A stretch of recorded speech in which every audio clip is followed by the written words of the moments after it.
do I put this? Okay. There we go. Okay.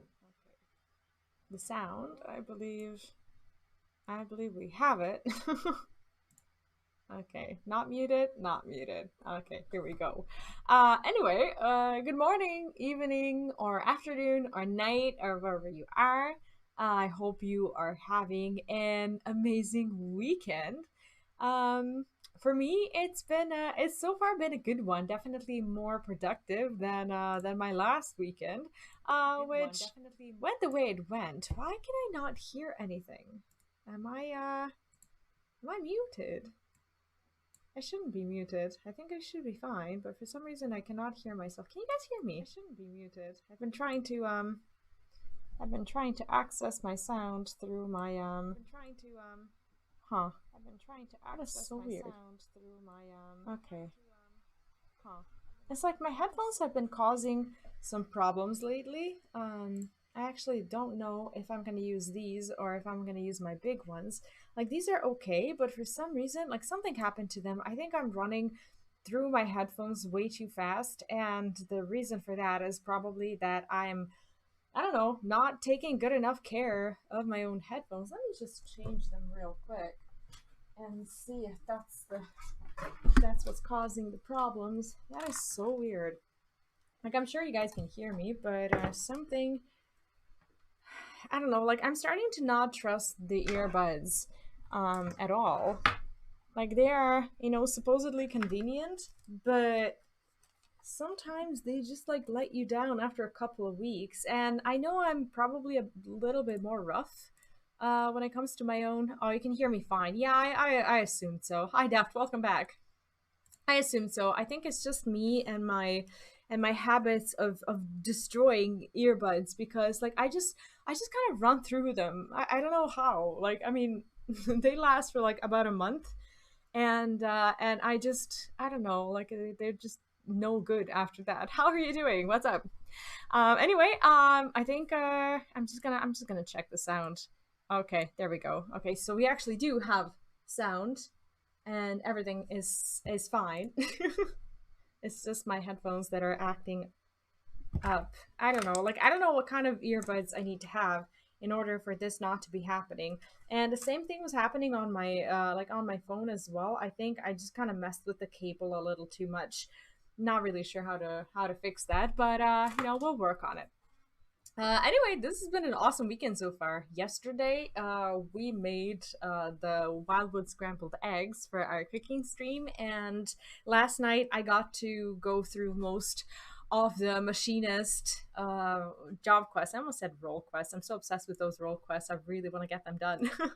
But that is pretty much what I've been what I've been up to. And tonight I'd like to continue with the machinist role quests.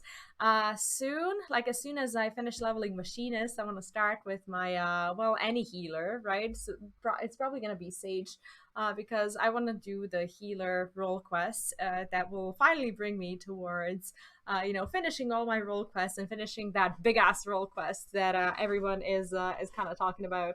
I only have one set of earbuds. They last a long time and they cost a lot. Yeah, that's the thing. Like, I mean, I buy them and I expect that they will last, but I think the problem with them is that I don't personally take good enough care of them. Like, I think I just need to be more careful with my earbuds, but at the same time, like, I use them for streaming. I use them when I go outside, and it's just been a real hassle.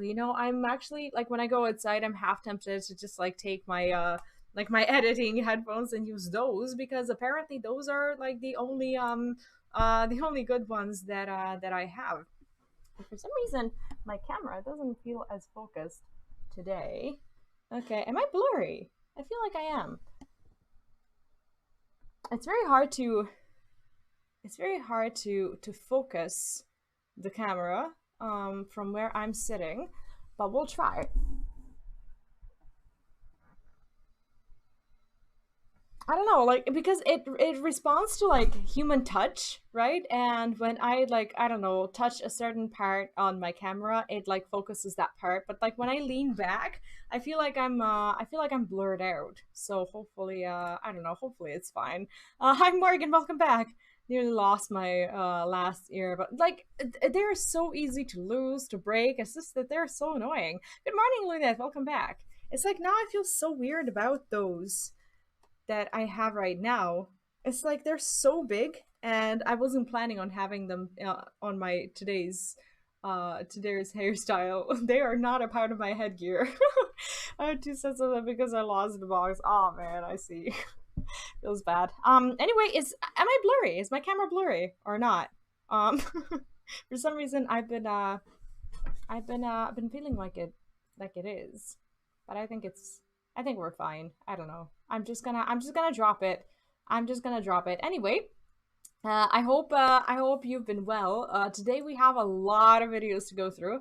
I picked some of the ones, well, most of the ones that you posted in the reaction videos, and pretty much the only ones that I haven't picked out are the ones that I've already seen. So thank you for all your submissions, and I will continue with the reaction videos in 2 weeks. So just a reminder, next week I will not be streaming. But the following week I will continue with these streams. So yeah. Thanks Liz for dropping by. Have a good day at work. Just when you want to watch Klaus with me and liked it with the wrong time. What's Klaus? I probably should clean your glasses if you look blurry. Hi Daiki, welcome back. I actually, that may not be a bad idea because my glasses have been impossible to clear this morning. Like I don't have like these like glasses wipes or whatever they are, but I try to use my like cloth like clothes to clean my glasses, and some pieces of cloth work better than the other ones. But yeah, today we are in for a treat, partially thanks to you guys because you have been fruitful, and I have a feeling I'll be streaming until like 9 p.m. because I have a lot of videos to go through, and thanks again for that. I am so excited about some of them. There's a movie on Netflix that came out near December. What is it? Is that a horror movie? It's like I normally know which movies come out, but I have not been either I have not been following, or it's a horror movie, and I am definitely not interested in that. 9 a.m. Wait, what? 9 a.m. Where does it say 9 a.m.? What? I'm not sure what you mean. Over here it's 3:15, and it is a good time for us to start. Also I have some videos that I want to start watching with you guys that are not Final Fantasy related. But I think you'll like them. I've gotten so addicted to them, and I will show them to you today. So yeah, I'll explain it further when we get to it. If the sound is like too loud or too quiet, you guys know the drill. Just let me know. Final Fantasy XIV. Are you satisfied? I don't know. I don't know what this is. And am I sub to them? I am. I am, but I don't. It's kind of long for an edit and animation. I bet it was. I bet it was. This is such a good video. Like, you I don't know, like it really makes you think about the actual contents of the video, as in it makes you I don't know, it makes you think about what the video is actually trying to say to you, and you're just kind of like I don't know, like the way I see it is like they're asking you like if you are like happy with like what you're currently like committing yourself to, and just kind of, you know, showing you the importance of just, you know, having your own path in Final Fantasy. Like that's kind of how I see the movie. I don't know if it has like a backstory or anything like that, but it's just so cool. Like the art is beautiful, and I'm just looking at their channel because I haven't been seeing their videos before. I think I think this is like the MSQ. Oh, they have oh, okay, so they have more of these but I did not know who this person was up until now, but we'll watch more of their videos as they come up. I don't know if you guys sent this to me on Discord, but it's pretty cool. Thank you. Also, hi Victor, how are you doing? Welcome back. What is an? I see. Yeah, I didn't. I didn't know about this artist, but their artwork is amazing. Thank you for sharing. That is so cool. Oh, they have okay, so they have like 6 animatic videos. I just want to see what I've been missing out on. Is this okay, let's actually watch this one as well. I think this is the one that you mentioned. 우리 자기 뭐 하고 있을까? My friend is up 뭐 하는 to. 거야? 깜짝 놀래켜줘야지. 누구게? 씨발 누굴까? 손가락에 반지가 없는 거 보니 미나구나. 장난하면 못 봤다. 당연히 농담이지. 그러면 이제 맞춰봐.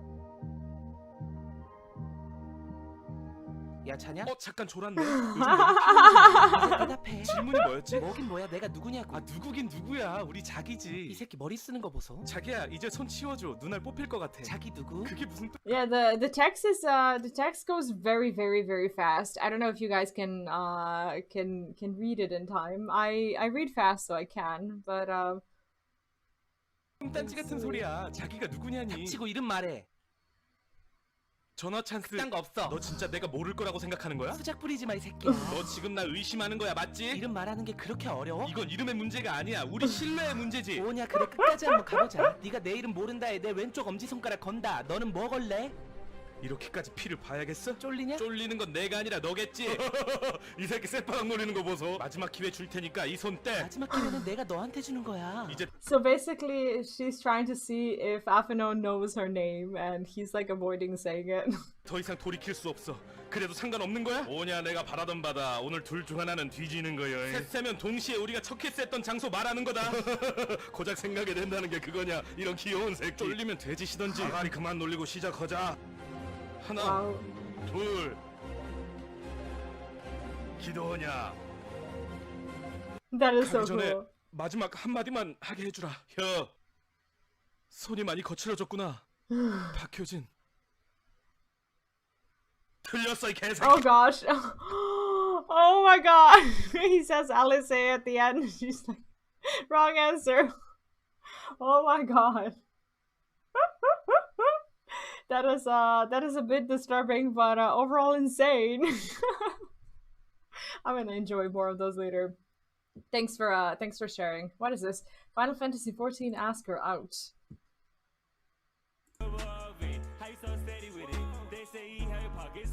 That Makoto woman is pretty cute, but I'll leave her alone for now.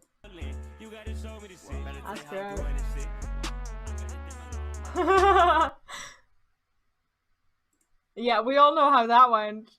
Jesus. Yeah, the end is the absolute highlight of the video. What is this? Shit, I think. Oh, spoilers. Never mind. Okay, this is not Final Fantasy related, but I thought it was pretty cool because most of us are old. How long was your home phone cord? It was twirly and attached to the wall.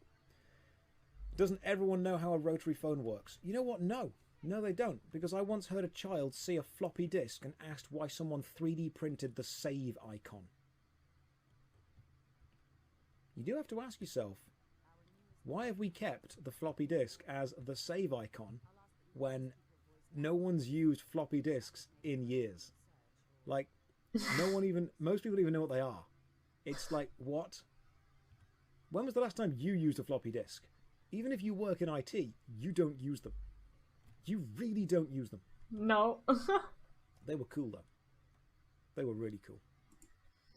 See, like I don't know when that's going to stop being a meme, like floppy disks and such. Like I know about them, and a lot of people who are still alive do know about floppy disks. But I wonder when it's just going to go down in history, to just kind of, you know, not exist. I have used them. I am unashamed of it. They are not like I don't think I'm super old. Like I am oldish, but.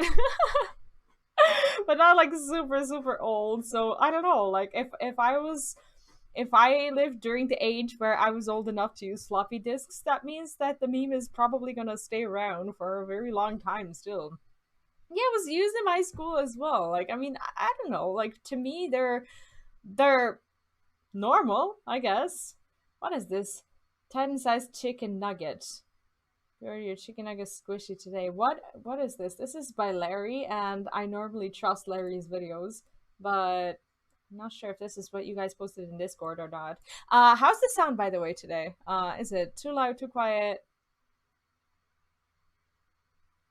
Shut off the autoplay. I should do that. How do I even turn off the autoplay? I don't even think I know. Jeez. Is your Titan too big? Do you find yourself dying to mechanics that you can't see? Or maybe you're just down in the dumps about your summoner DPS being too low. Well, I've got the solution for you. /Titan size chicken nugget.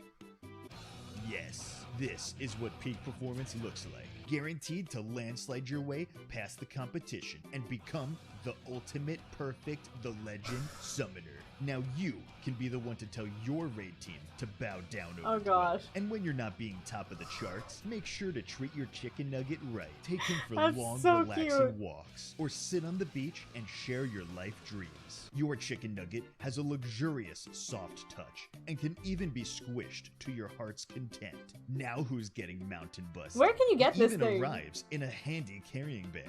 So order your chicken nugget squishy today in the link in the description below. Oh, But act that's like fast, his 'cause merch. After the pre-order window expires, you can never get him again. And as long as we hit enough pre-orders, everybody could get their own chicken nugget squishy. Oh, so wow. make sure to tell all your friends about /Titan size chicken nugget. Become Wait, where's the autoplay? Right side near the subtitle button. Autoplays. Oh, thank you. Thank God. Okay. You're a lifesaver. what you must. This is so Become cute. a chicken nugget summoner. Oh my God. Now I want that. That is amazing. What is this? This is by so my autoplay is gonna be on for all of my videos that I previously opened because YouTube is not gonna save these settings. That is great. This is by Noah Fun Bun. They have awesome videos. I don't know what it is, but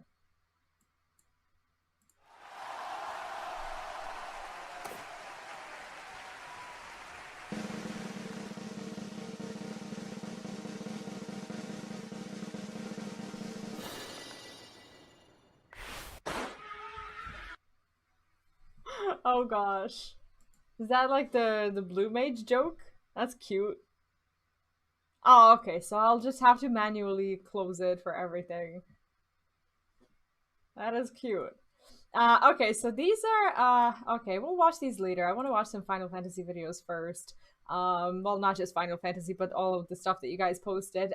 There are some videos that I got hopelessly addicted to, and I think you'll like them as well. Okay. What is this? The Cardboard Lost Ark video. I was kind of looking forward to this one. When it comes to my own Lost Ark experience and my plans, I don't think I'm gonna be continuing it. It's just like I really tried to get myself into the story, but like I didn't really feel like it's a game for me. So I think I'll just kind of hold off on it. It's not I don't know, like the story is just not too appealing to me, and I guess I'm spoiled by Final Fantasy story, and I'm mostly like whenever I play a game, I'm in it for the story, and I just couldn't get myself into the Lost Ark story properly. I know it can't be as good as Final Fantasy XIV, but you know, I'm spoiled, and now I don't settle for less, so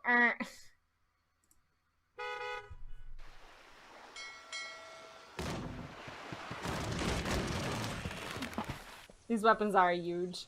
That's exactly how it feels.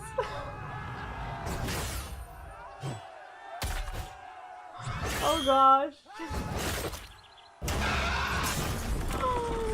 That's so true.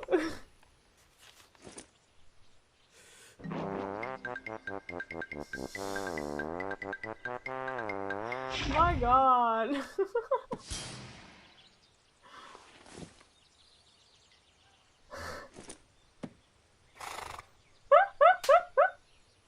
He picked the brown horse.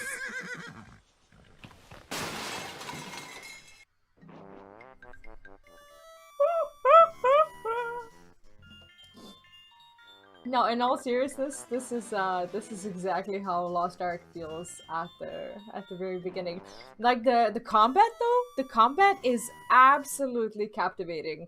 I haven't had that much fun when it comes to combat in an RPG for a very long time, excluding of course Final Fantasy XIV. Final Fantasy XIV combat for me is a lot of fun, but this was just exciting, and for the first time ever, I felt like the combat was the most exciting part of the game.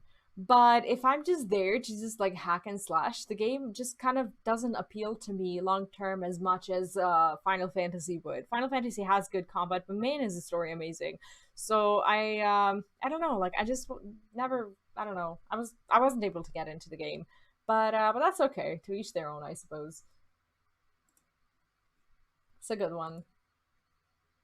What is this? Very serious tier list for FF14 Endwalker. This is another one of Lucy's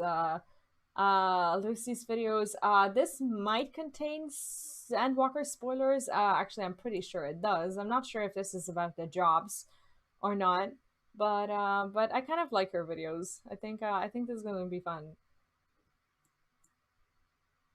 Hello, mortals. If I've learned anything from the internet, it's that you humans would swim in Asmongold's 8-week-old bathwater if it meant you could have a crumb of clout. Some of you would do it for free. Not that you need to or anything, because lucky for us, Final Fantasy XIV players are born superior to other gamers, or at least better than those filthy WoW players, as YouTube likes to remind me every single night. But in this world of numbers, we have to ask ourselves, she's so unapologetic.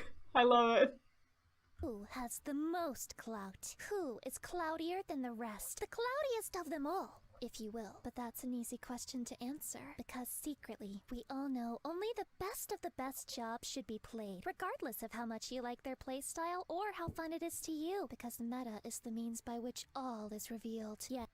I love how when you start Final Fantasy, most people were just gonna be like, oh, just have fun. Just pick the job that you like, that you enjoy, that you have fun with, that is simple enough, that you're gonna enjoy. Don't worry about the damage. Each Final Fantasy job can do plenty of damage. They can, you know, be the top DPS in a raid, and then you're just like, woo, you know, I'm gonna go play my blue mage, you know? Or whatever, and you reach the end game and people are like, yeah, no, when you want to raid Savage, you're gonna have to be one of these three things if you wanna, you know, DPS or this tank or this healer or whatever. I love the fact that she's blown up. She has such good videos. If you never step foot into Ultimate or Savage, you should still make it your personal mission to run to the Balance, Reddit, or the YouTube comment section to make fun of people who play beta jobs. And if you want to know where you stand, then keep watching, cause I'm gonna put your jobs in the ultimate tier list. Only the best of the best may have a chance to throw it back into the sweet, sweet lap of our Lord and Savior, Yoshi P. Cringe YouTuber reminds you to like, comment, subscribe, and don't forget to sacrifice a ponytail cat girl to our Lord Beelzebub about once a day. Okay, so... Oh! Ouch. The devs work really hard on every job that isn't a healer, but we all know which job they put their whole devussy into. And yeah, it's Reaper. DPS and utility so good, it replaced the entire healer role at expansion launch. It's the Reaper Heidelin weapon is so out of place, it's not even funny, but it's gorgeous. You just kind of want to make all of your Reaper gear, you know, sacrifice its edginess and just kind of, you know, go along with the weapon.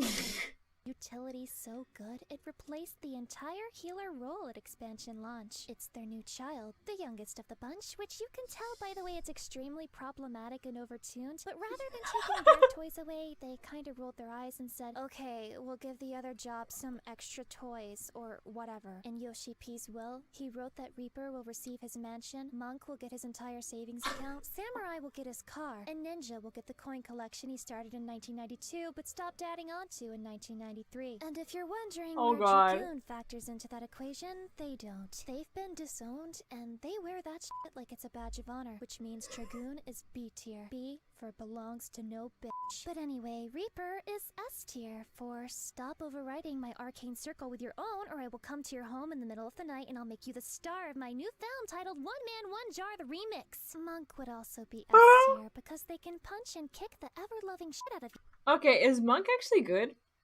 In Endwalker, I've been a bit curious about Monk. Not because of damage, but, well, it's the roleplay that I'm personally interested in.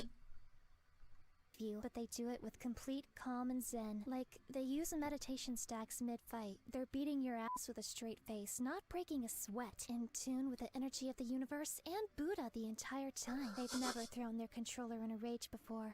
Oh, I love that. I love that top so much. I use it as my dancer. I actually completely slipped in my mind that that can be used by other jobs as well, and also that it can be used by males. That is some weird looking top. Use the power of their mind alone to control their character. The conclusion of the Endwalker story proves that Monk is the canon job, but their weapons are ugly. No, it definitely looks better on me. Sorry. And as glamour is the end game that renders all other factors meaningless in the eyes of the Final Fantasy XIV community. C tier for cringe weapons. Paladin, you were supposed to be the 6.0 favorite, but DPS-wise, your sword felt more like a toothpick. Oh, she put us in like the kids' swimming pool. Feels bad, man. At expansion launch, which I think is a metaphor for another one of your body parts. That's right. Your arms, human. You really need to start lifting. And no, lifting the body pillow of your waifu or husbando does not count as exercise. If you don't start working on yourself, one day your little brother warrior will finally consume you whole, Attack on Titan style, and your job will be deleted from the game code. Have you guys seen Attack on Titan? I've seen like the first 3 seasons, but I have every intention of rewatching it and just like watching the whole thing. It's such a good anime. I don't even know why I stopped. The devs will pretend it never even existed. I give this B tier for based, but beta. Now, Astrologian, it's that's absolutely cute glamour. S tier because this game is all about the fun of pushing buttons, and Astrologian pushes so many fucking buttons. I have to admit, I love the multitasking nature of Astrologian mains. I didn't used to appreciate it, but now I do. They call it a time mage because you spend a lot of time trying to learn this job, and in line with healer masochism, they have made sure you will fail. If you think you're good at Astrologian, you're not. If you have a pink barse for Astrologian, no you don't. That isn't real. You can't lie to me. FFLogs just tells you that to make you feel better about yourself. Believing you would mean I just suck at Astrologian on a personal level, and I will never accept failure in a video game. B tier for basically unplayable. Gunbreaker is really hard to place because they're so much better than everyone else while simultaneously being garbage. They do press a lot of buttons just like Astrologian, but while Astro struggles to press buttons, Gunbreaker actively wishes they had more buttons to press. They fantasize about buttons, and every night they imagine what their job would be like with even more buttons. They think button bloat is just a term invented by casuals who don't understand the ecstasy that was continuation in Shadowbringers. If you're gonna call it button bloat, then remember that Gunbreaker has an inflation kink, babe. Oh no. S tier for sir. Please more buttons to drift continuation with, I'm begging you. Trick attack is a pretty cool job, even though it's not meta anymore. Even if every other melee DPS I love how she calls it trick attack. besides samurai can buff party damage, you'll always be the king to me. Hey, you should start a riot. Watching me butcher your favorite jobs is part of the cringe experience that you can't walk away from. Or something. If Sasuke were here, he would never stand for this. He would call Yoshi P a traitor against the Uchiha clan and destroy them all. Remember, bro, your tiny little daggers are enough. Anything over 4 inches is like overkill, right? Yeah, totally. Keep your head up, king. One day, you'll be strong again. D tier for don't stop believing Datebayo. Samurai Ouch. is a tough one. They nicknamed their sin Good Boy Stick. with stickers. Once this reaches 100, I guess they get another sticker, Mr.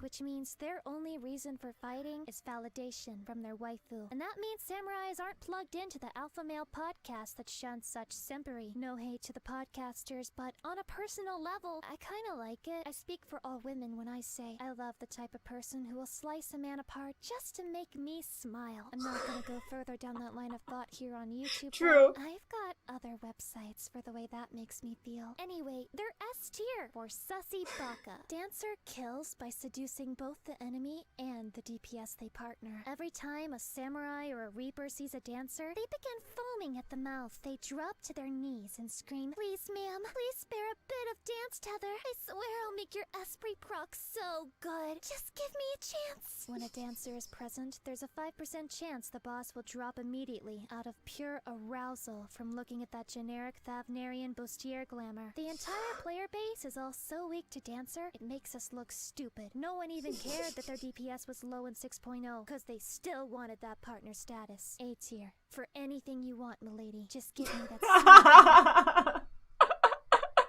That's so good. icon, Sage. I consider it S tier as well because they're doctors, which means they're wealthy. I imagine they make a lot of gil giving that newfangled laser plastic surgery to the Kardashians. Problem is that they sell the organs of Lalafels on the black market. So they're rich, but for how long? Until the paladins come knocking on their door? Hey. Oh my god, this hits home. Feels bad. If those Sultana simps try to start anything, Sage will show them the real reason people can't shut up about the phlegma memes. A tier for affluent. Black Mage would be a really good job if you just removed all AoEs from the game. Honestly, once Yoshi P decides to make this game even more casual friendly and does that, this will be S+ tier. It was in world first because having the audacity to bring Black Mage to Prague and thereby flexing your Gigabrain is part of the rotation. It may even eclipse Warrior through sheer style points alone. But as it stands now, Leylines is like a woman to them. They're way too eager to be inside one, and it's their sheer desperation alone that prevents them from ever getting that pink barse. A tier for Oh god. White Mage. This much hatred and anger, if it were harnessed into another role, would make them very powerful. But because they're a healer, that's a real Keck W moment. Feels bad. As the kids say, no one likes this job. Not even white mages like this job. They main it out of spite. And because they hate pressing astrologian buttons, Satan forbid you end up in a duty with one, because there is only the cure one spammer or the never healing until a size comes off cooldown player. No problem. Job is working as intended. C tier for couldn't get me to play this if you tried. Red. I thought What Mage was actually good. Like, I get that not only the fact that a job is good is gonna land you into S tier, but you know, like when I wanted to start a healer, everyone was just like, play White Mage, but oh damn, it's so boring.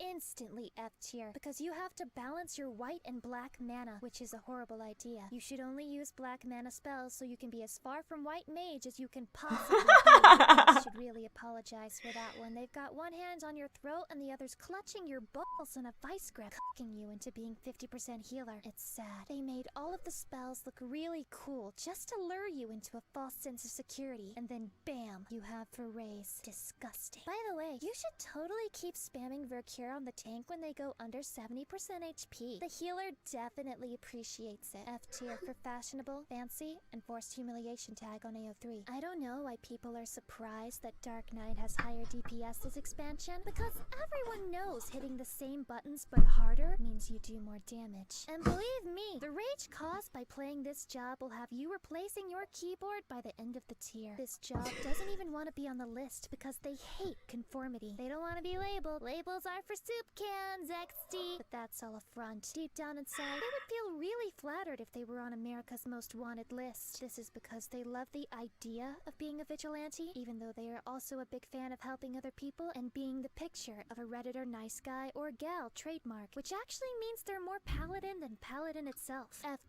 Yeah, it looks like we both landed in tier B. Feels bad, man. Did you hear what they said about Astro?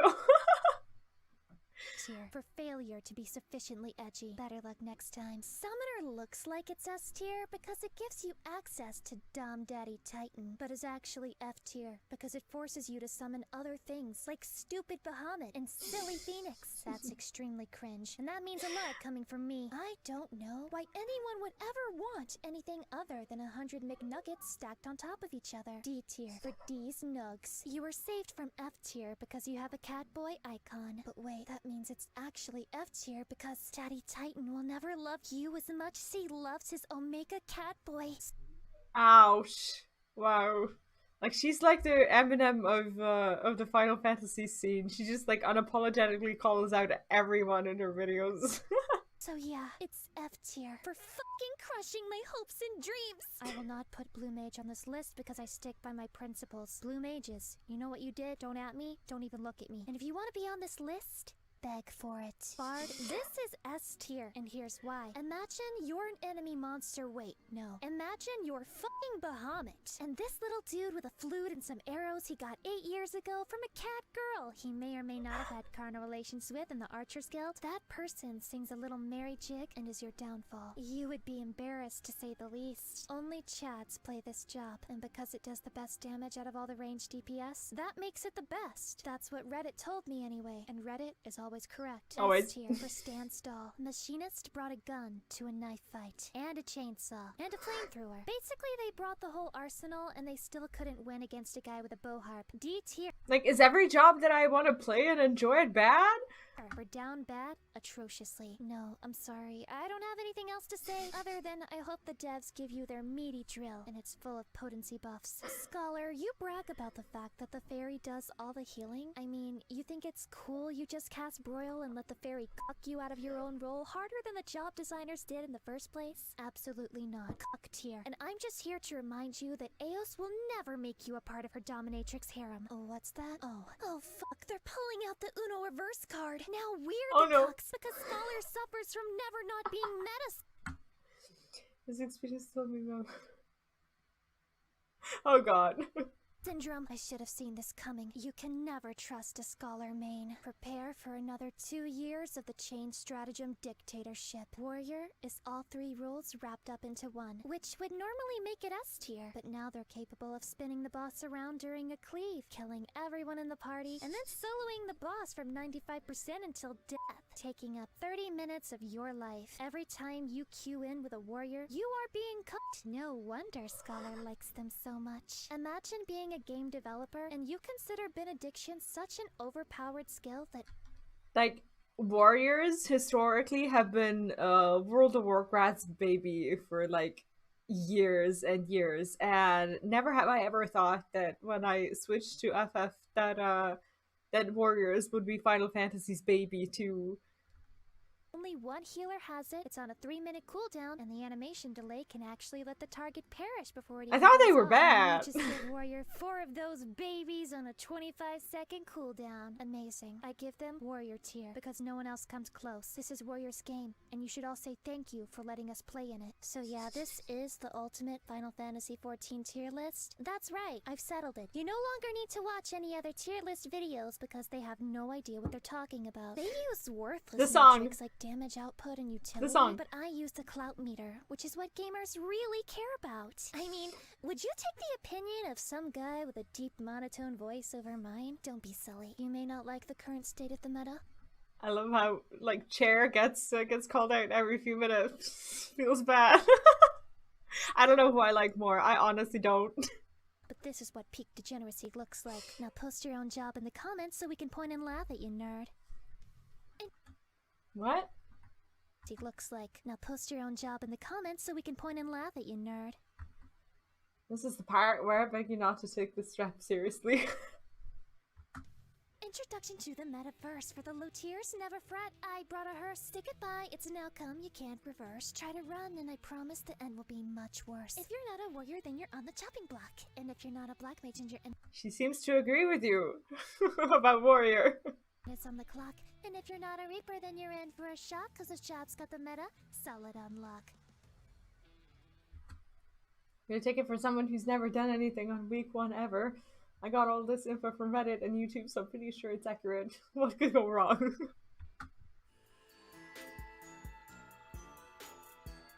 Doing stuff week 1 is overrated.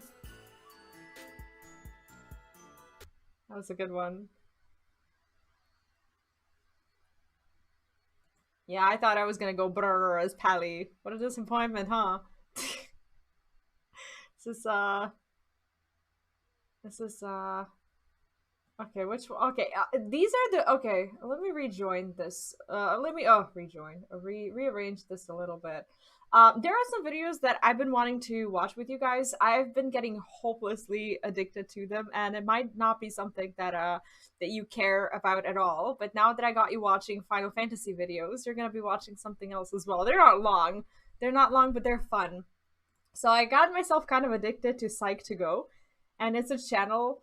It's a pretty big channel, but there's a chance that you've never ever seen any of these videos before if you haven't delved into like the self-evaluations of any kind on YouTube. But I did it once, and now YouTube won't stop spamming me with videos. I want to spend ages watching. Anyway, I picked some of the cool ones that I thought you guys might like. This is 6 signs someone online likes you. The reason why I thought that you guys would like them is exclusively because they have a little sprout on their head.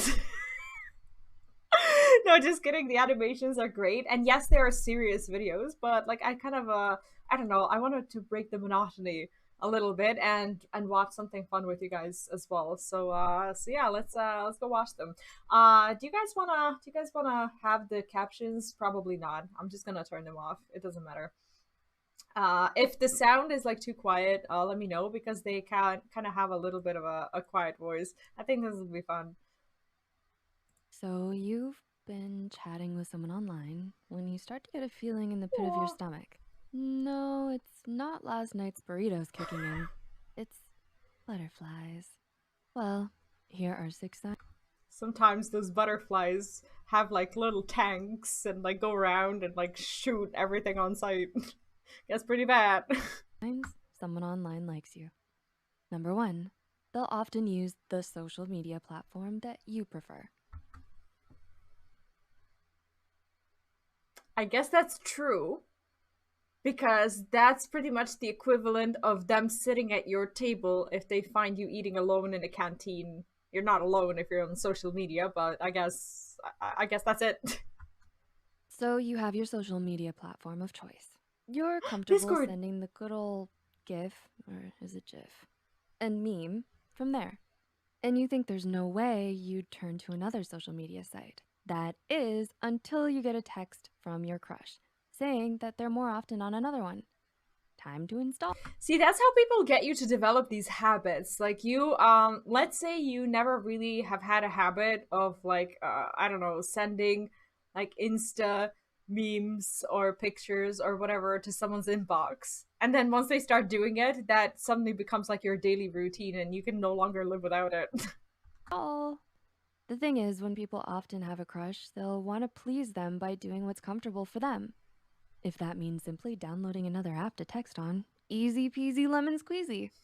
So pay attention to if that person you've been chatting with online has a newly activated account on social media. Did you mention it was your app of choice?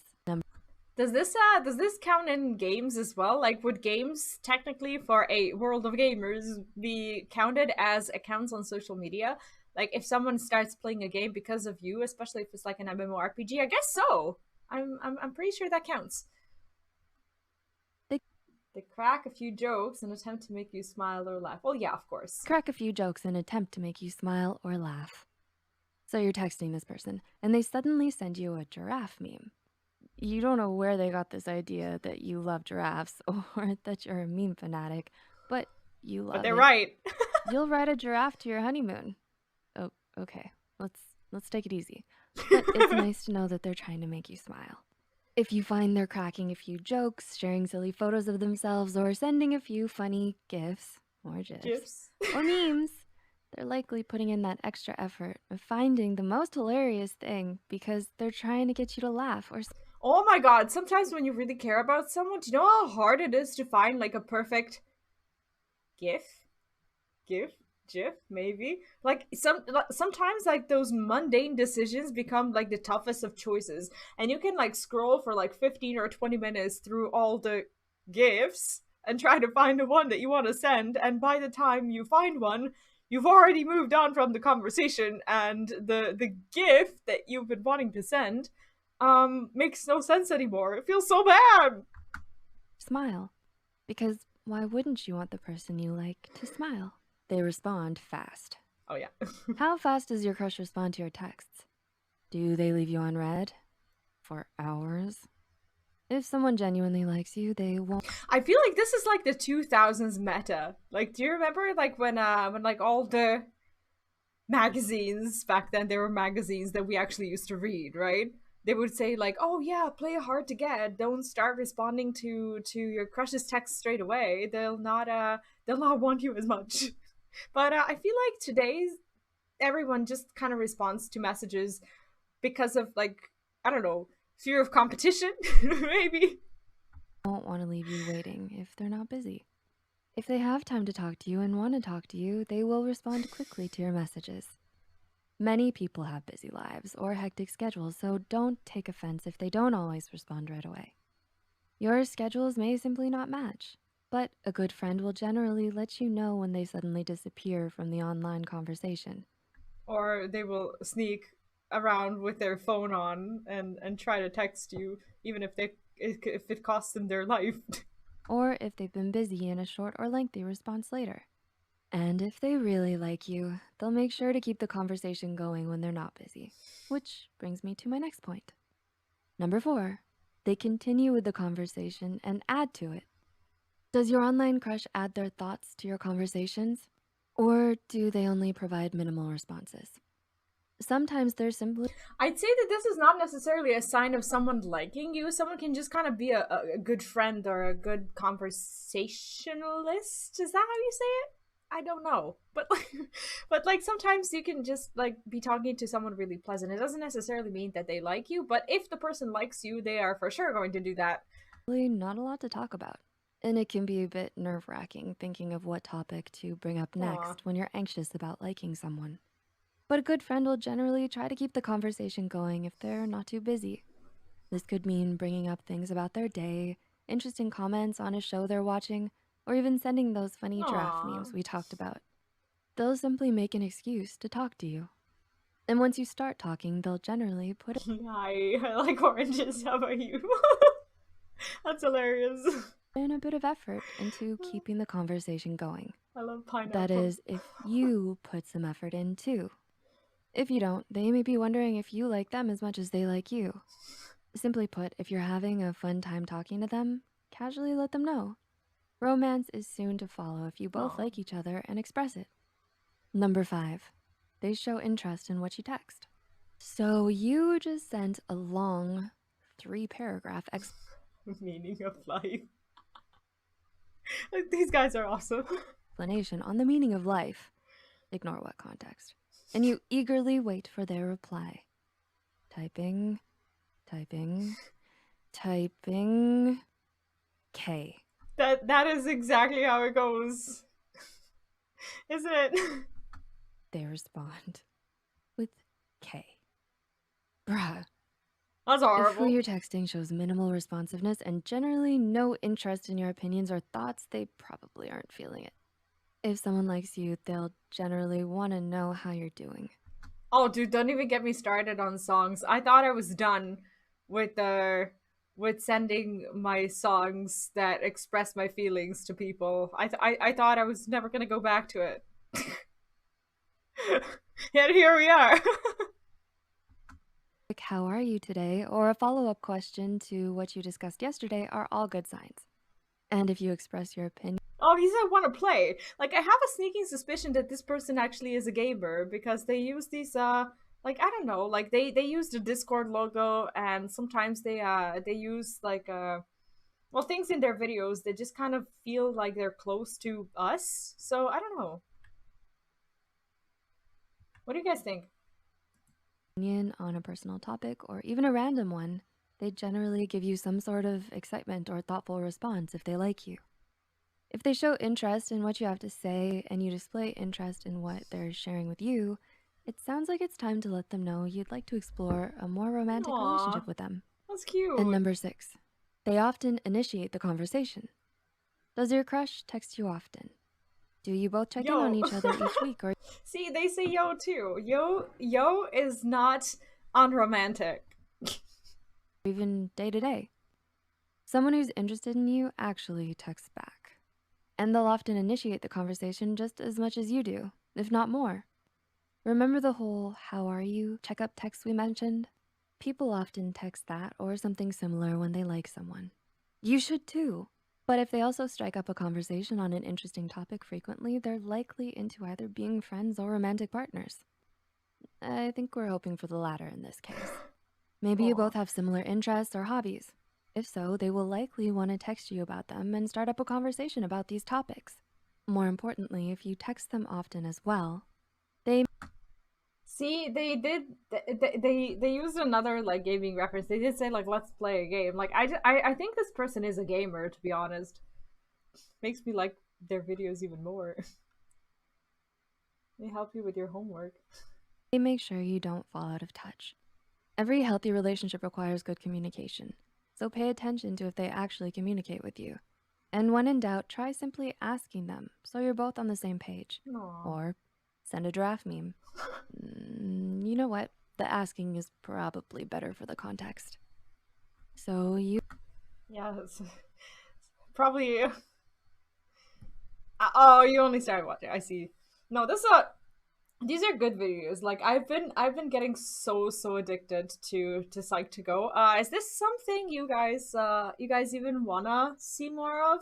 Because like they have these well, not just cutesy videos, but like they do like a lot of self-care topics, all kinds of topics. Do you want me to sometimes watch more of them, or are you sick of it already? But let me know, because I've been pretty obsessed with them. So yeah, let me know if that's something that that you're having fun with. What is this? Me joining a party mid dungeon run.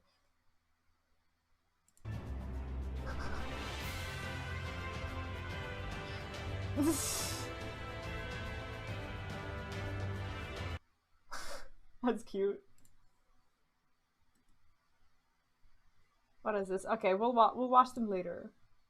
I have a lot of stuff to watch. What is this? Parents react to Final Fantasy XIV and Walker. I'm not subscribed to GameSpot? What? That's weird. This is I think Cupcake actually sent this on Discord. Not sure. Yeah, like from time to time I'll just throw in a couple of videos that I've been personally wanting to see. But I thought that they could be interesting for us as well. Parents react to Final Fantasy XIV. Okay, so we're gonna see some people that we know as well. That's pretty cool. Okay. I didn't know he was on GameSpot. That's so cool. Alright, have you guys seen this? I haven't. I've been really wanting to watch it. Hi, I'm Jesse Cox, and these are my parents. I'm Susan Cox. And I'm Jack Cox.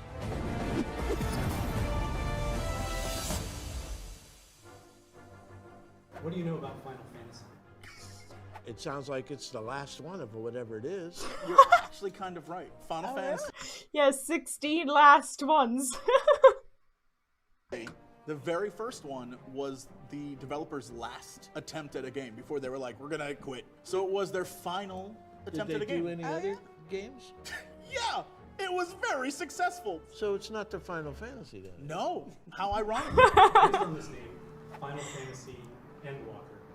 What do you think it's about? And water. And water. Well, that sounds like the end of the game, for sure. Endwalker. I would think it. Okay, they kind of guessed that one right. Even though after Endwalker, we have 10 years of announced plans for for content. Just be like, what do you call it? Zombies. Ooh. Zombies? Zombies? Well, Dad's right. It is the end. They were not wrong. We had leopards. They are not wrong. of this story. You get to watch the trailer for the game.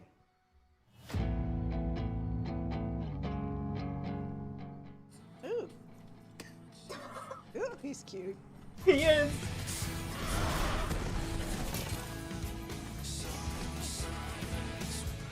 Well, obviously there's a fight, and we're fighting some monster who just had his tail cut off, which is, I think is kind of great.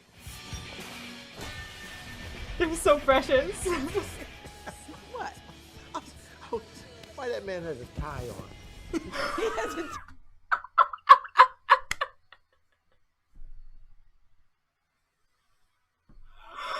Oh, I love how they're mocking Happy's dad's super expensive outfit. tie on? He had a tie on. Wait, I gotta see that. Full uniform with a tie on.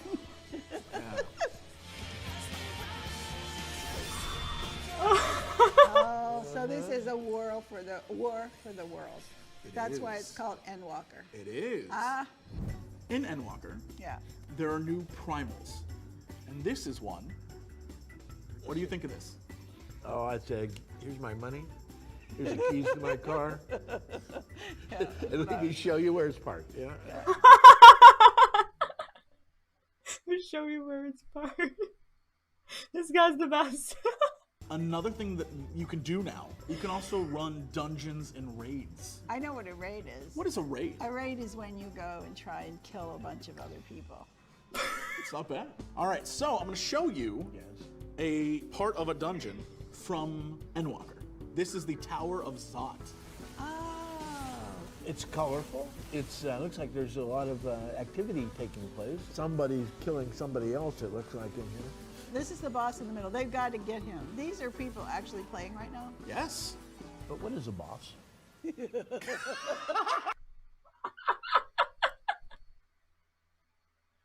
This is so precious.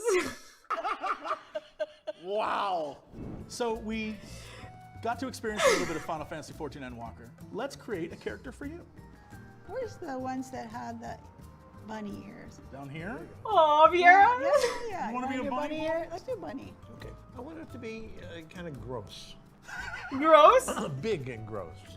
Oh no. Are they gonna go for Othgar or Rogadin? I'm afraid to find out.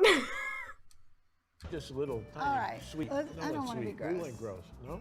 Let's look at that. I can tell you've been married a long time. All right, so you have different faces to choose from here. Oh, mean, yeah, mean. I like the mean face. Like that mean face. You like I'm this? going to fight a war. The I mean don't bunny. want to look like I want you to come to me. I want to fight you. So I would probably pick that face. Right. You were talking about earlier about the bunny boys having too much clothes on. Oh god, I never got to create a bunny boy. Maybe I should. But what if I get tempted into spending my last Fantasia onto one? It's bad. Oh my god, that's like a little too much. It's a little too much clothes? No, I think that's what you really meant. no. Put a little All bit. right. Is there a meat? He said that to his mom. Medium clothes? We named this character? That's the most important part, my You man. name it. What would you like to name this character? Thandor. Thandor. Thandor? Fandor. He's the name you came up with? That's actually a pretty good name for someone who's never played an MMO. So, we're going to look through a bunch of jobs, and you're going to tell me what you think they are, and at the end, which one you want to be. All right? What do you think about this character? I would say that this character is an enticer. Yes. Because of the type of weapon. That's where you got the enticement from? Yes. What, you didn't get that? No. I didn't see that. You didn't see that? But here's the thing.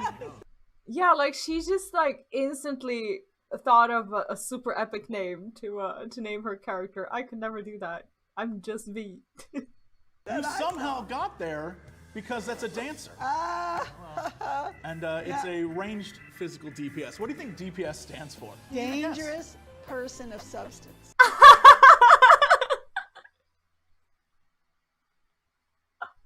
This lady is the best. Oh my god. She's so good at this. Oh my god. god, she's the actual mom goals. Dangerous person of substance is the official answer now. Yeah. All right, next. Uh-oh, this is one of the 2 new jobs in Endwalker. Ooh, this is a brand new character to the game. I think she's he or is a beautician. A beautician? Could that? What's a beautician?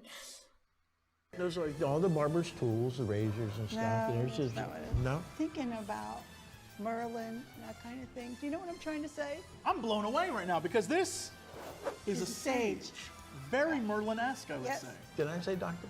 You said, I believe you said barber. Barber. This is another new job. Yeah. What does this look like to you? It's like a Sith. A Sith? A Sith? A scythe? Scythe. Scythe? It depends what part of Pittsburgh you're from. Well, I'm more concerned about the thing behind that character. Did you Comeback kid from downtown. The Reaper. The Are Reaper. you good or what? Either you got it or you don't. She's like, I'm more concerned about the thing in the back. She's so precious. That's good. So you learned about the game. We've created a character. You've experienced the world itself. So now I would like you to tell me what you learned about Final Fantasy XIV Endwalker. I have never seen a game where you have so many different details that you can apply to the game and create a character. And I think a lot of folks are going to enjoy the fact. I love how, like, when they talk, you can actually tell that they have some sort of insight into games. Like, he said that I've never seen a game that, like, that means that he probably does play games. It's so cool to see that, you know, parents of even people of our age play games. It's awesome. That they have that kind of detail that you're able to choose from. What about you? Well, if I had more time, I'd spend more time on developing my character. The character really got you. I like the character. Yes, the male Vera is very popular right now. Yeah, I really like it. Everyone's trying to I make really like it. Yeah.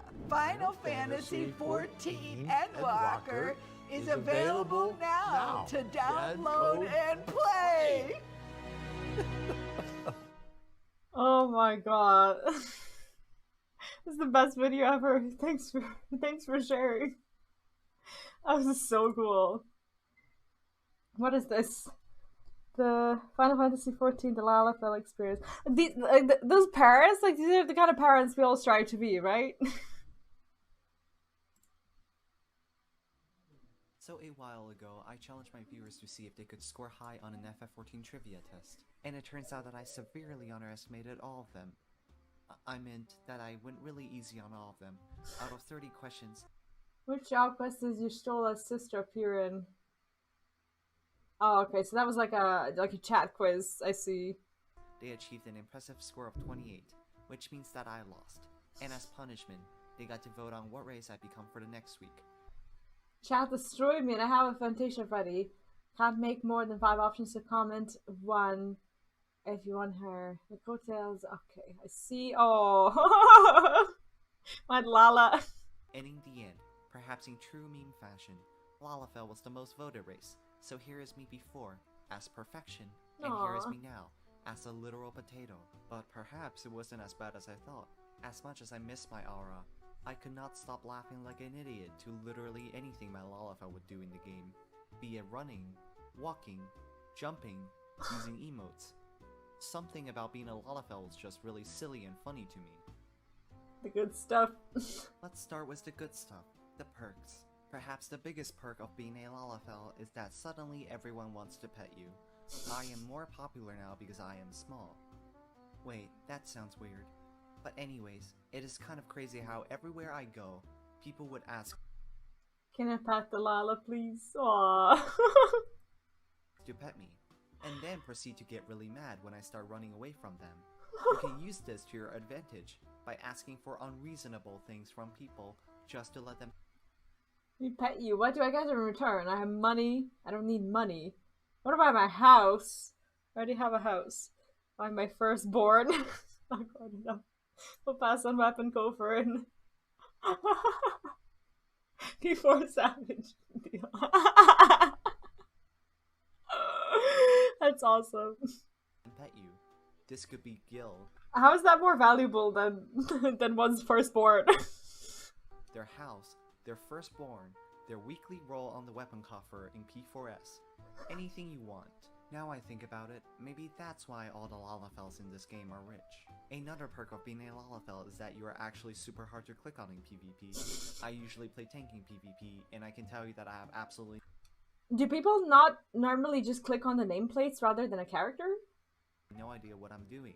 It is pretty normal for me to dash into a group of enemies and die. Something about playing tank in PvP makes you feel invincible when you're really not. However, I noticed that I started dying less in PvP after switching to Lalafell. Maybe I got lucky, but I doubt my luck will last an entire week in PvP, which leads me to believe that it is because my character model is harder to click on. So yes, don't mess with potatoes, they are very dangerous. The next perk is an Endwalker spoiler. Skip to the timestamp on the screen if you don't want to be spoiled. You have been warned. The perk that everyone ignores about being a Lalafell is how you literally get the best cutscene when you're fighting Xenos. There is nothing better than I have not seen this cutscene as a Lala. watching a potato beating the crap out of the most powerful villain in this game. Seriously, just look at this. Xenos probably never faced a more difficult opponent in his life. He wasn't suffering from physical pain, but emotional trauma. He knows how much he will be made fun of for losing to a potato. I guess it is true then. Size doesn't matter when you're God's chosen race. Now, that doesn't mean being a Lalafell is always sunshine and rainbows. Being small is a double-edged sword, and here are a few complaints about being a Lalafell. The first complaint that I have is how your character looks smaller, but your actual hitbox is still the same size as every other race. I would not have a problem with this if Lalafells weren't so damn hard to see. I did re-clears with my static on Lalafell, and there were a few of those moments where I got really scared for a second because I couldn't find where my character was. Perhaps I'm just not used to being so small, but I think it is fair to say that for having a slight disadvantage because it is harder to see yourself, you should also get a slight advantage by having a smaller hitbox, letting you dodge mechanics. No, you shouldn't! But of course, that isn't the case, so if you're looking to play Lalafell for the smaller hitbox, you're out of luck. The second complaint I have may be relatable for a lot of Lalafell players, which is that it is a lot harder to appreciate some glamour pieces on Lalafell because of how small their models are. Take this pair of heels for example. This is how they would normally look on my aura, and you can see all the details. But when I wear them on Lalafell, because of how small my feet are, the details become very difficult to see, especially when you zoom out. This could potentially be good if you're just too lazy to match details on your glamour. But why would we spend 5 hours every single day in front of a glamour dresser if we didn't care about the tiny details? True. The last complaint I have, and the one that pisses me off the most, is that no one takes me seriously now when I play tank. Aww. Everyone is saying things like, haha, you're a Lalafell now, how does the boss not send you flying? Or haha, there's a tank buster, guess we're having mashed potato for dinner. Listen, you racist normal-sized people, just because I am small, and that the laws of physics somewhat exist in this game, and that it is totally logical to assume that a Hulk smash will send a potato flying, doesn't mean that I am any worse at tanking. Just look at the... Oh, I forgot to use my cooldowns. That's amazing. Who is this person? I don't know them. Oh, I do know them, apparently. I just haven't seen any of these videos. You should subscribe to them. They're awesome. I don't know if they're gonna switch back to Aura, but that was a good video. I don't know if you guys shared this one on Discord or if I just if I found it somewhere. Doesn't also have it hard. Why so? Okay, I just need to go to the bathroom. I'll be right back, and this is what we'll watch right after. Is this okay for those of you Lala mains? Is this these things true?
Alright, let's do this. It is easy to get lost on the screen during stacks and such. Like, so that's actually a thing. Feels bad. Gosh, my headphones are too big. I wanted to use my small ones today, but that is not possible today because I've just gone through my second set of headphones in like 4 months, and these are just entirely too big. But that's okay. All right, what is this? Casually explain Twitch streamers. I'm gonna sub to this channel. I have to sub to more fun channels, I think. No one can see you when attacking large bosses. Oh, I see. So, do you think that Lalafels are just kind of, I don't know, not meant to be tanks? Alright, let's see those. So, Twitch is the world's largest live streaming platform and owned by Amazon, and while originally it was almost entirely for gaming, it's now expanded to all sorts of shows and IRL content, with top streamers averaging tens of thousands of viewers and special events and tournaments getting into the hundreds of thousands. With so much content, there's pretty much something for everyone, whether you're a gamer, a musician, a hobbyist, or just a member of Twitch. Oh god, like, people watching these videos who don't know about Twitch, they're gonna be like, oh, you know, art and music and stuff like that, and then they go on Twitch and they realize just how underwhelming those categories are in comparison to gaming, and how well, not that they get little promotion, they do get some promotion, but mostly it's just gamers who occasionally watch other content, I guess. Looking at my screen where I paused. Twitch staff. Unlike TV, streaming appeals primarily to a teenage and young adult audience, and This is one of the reasons actually why I switched from Twitch to YouTube, because my YouTube demographics do not look like this at all. This is true. Like 41% audience is between like 16 and 24, but did you know that over 55% of my audience is between the age of 25 and 35, and then another 20% from 35 to 45. So my audience is not there. I don't know why. Having done some streaming myself, I've realized it's basically a place where high school kids go to learn social skills from adults who act like high school kids. With this in mind, if you're a streamer, it can be hard to keep everyone well behaved in the chat, so you have to set some rules for everyone to follow. And I love how, in comparison to what happens on Twitch, my YouTube chats have been so tame. Like, you guys are the best. Seriously, like, I do not have to moderate my chats almost at all. Personally, I think it's important to listen to the interests of the Twitch chat, so just like in a democracy, there's really only one good way to make rules. Do whatever the fuck you want till Jeff Bezos stops paying you. Now, a big problem streamers have to deal with is their audience developing what are called parasocial relationships, which is when someone from their chat knows so much about them that they think they're close friends, even though to the streamer they're just some random viewer. I think this is something that like you have to be aware of as a content creator. When I used to stream Hearthstone on Twitch, I used to do like half of my streams in English and half of my streams in Serbian as well, because like I had that community going on as well. And I used to go to some of the local tournaments. Like we have our own version of like Gamescom around here, which was in the capital. So me and Philip would go to these tournaments, and since we used to stream together like way long ago, people would approach us and they would call us by our in-game names and they would start talking to us.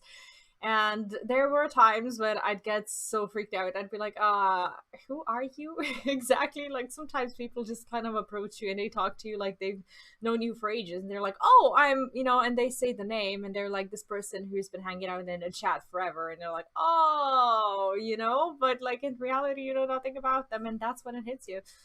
And this is worsened because unlike traditional celebrities, Twitch chat can directly message and donate to the streamer in real time, getting a reaction and making them feel more connected. And while most people think Bro, getting validation that way is kinda sad. Just remember it's the same thing your grandparents do for you, so make sure you have some empathy. Oh my so god. I can tell you from the perspective of a streamer, by far both the best and worst part of streaming is the chat, because they make you feel like you're the hottest girl in the club. You know there's a chance that someone cool is going to come up and chat with you, but 95% of your interactions are, here's $5. How old are you? Oh my god. Are you single? Yeah, still single. That's yeah. This is different. In also in my experience from what happens on YouTube. YouTube chat just hasn't been like this, and it's been such a pleasant experience for me since I switched. Oh, poggers, dude.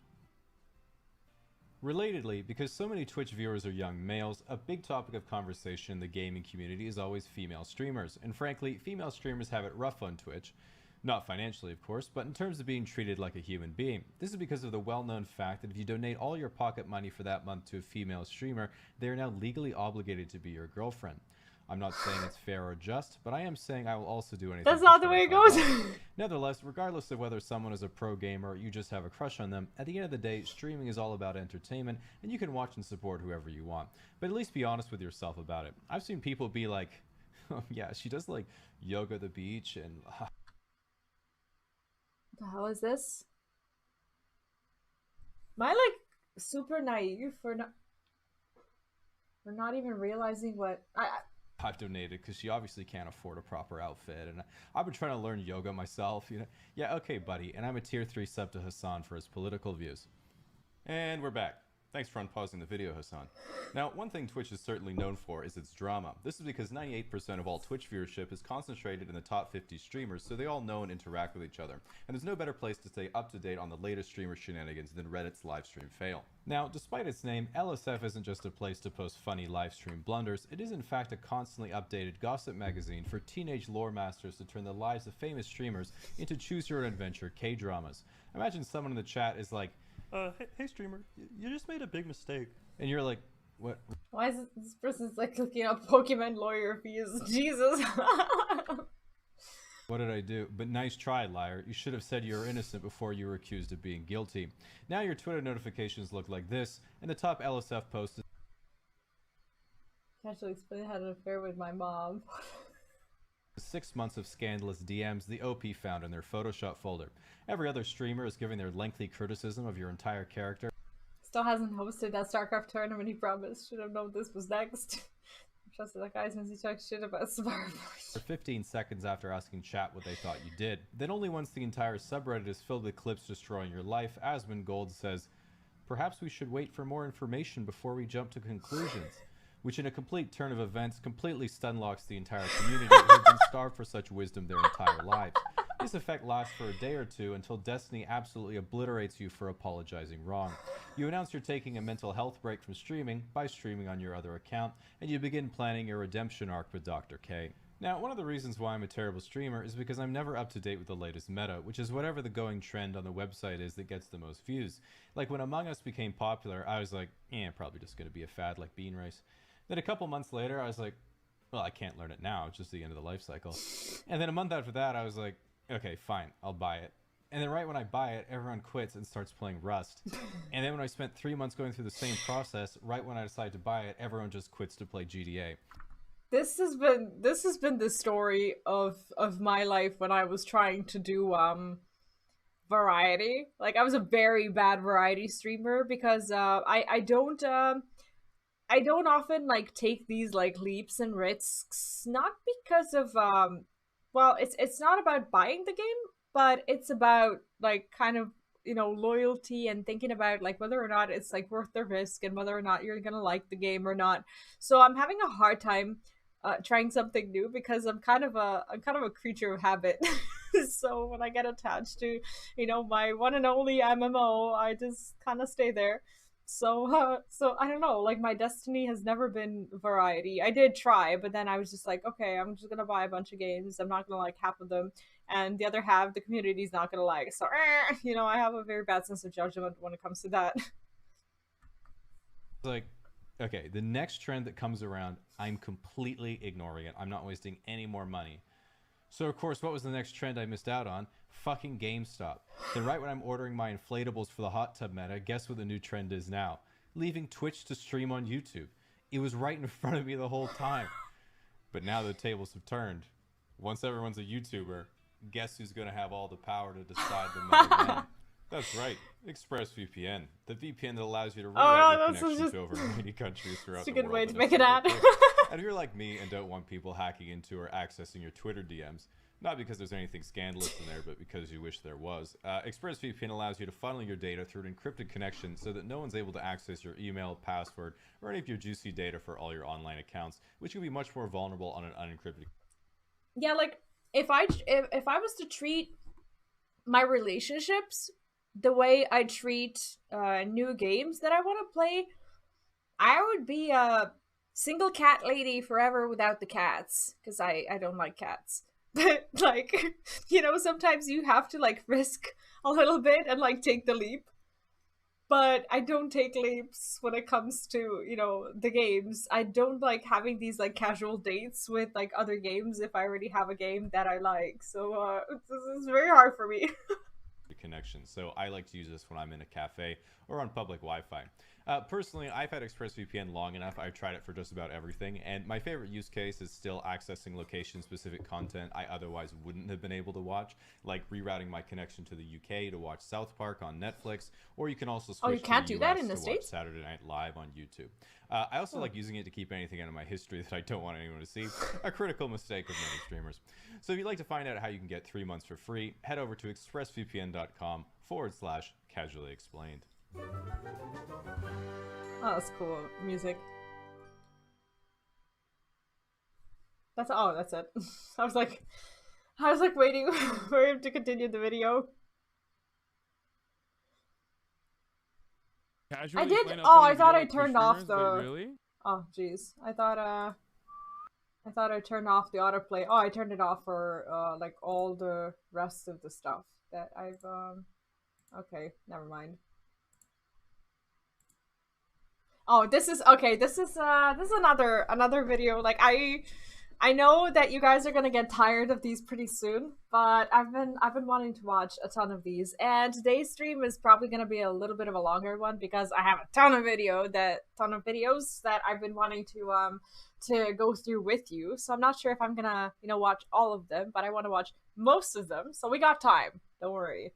But this is another cool one that I thought yeah, auto is on. I forget to turn it off.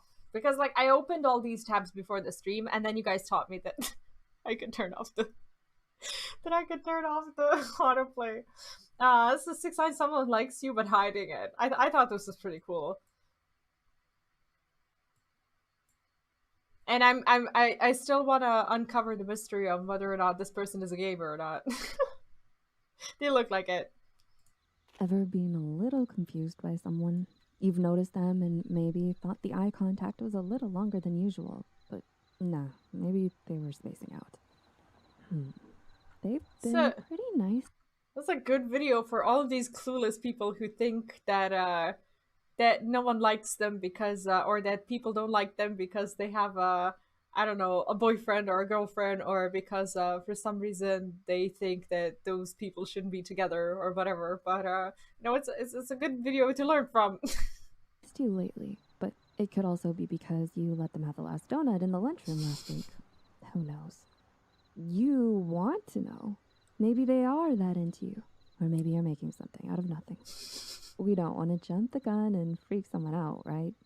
Fortunately. Although people can have a poker face, they don't have poker body. So, if you have a good chance someone is into you, look out for signs like, number 1, they open up to you. Sure, you talk with them, but when it happens, are you finding that they...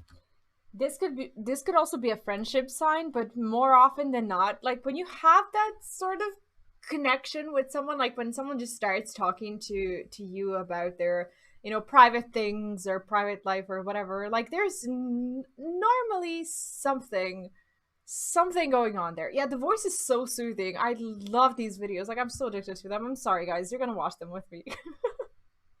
They open up to you, talking about real and personal things, or maybe even asking for advice. If so, that's a sign of trust, which is a pretty healthy part of the recipe to liking someone. You'd never open up a vulnerability to someone you dislike, after all. Yes, we know that trust...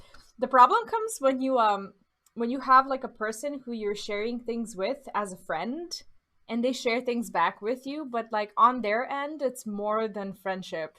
But you don't realize that because you're just like sharing as a friend, and you're like establishing, like from their perspective, you're establishing this like romantic connection that they see, but you are just clueless about. Trust is also a part of being friends.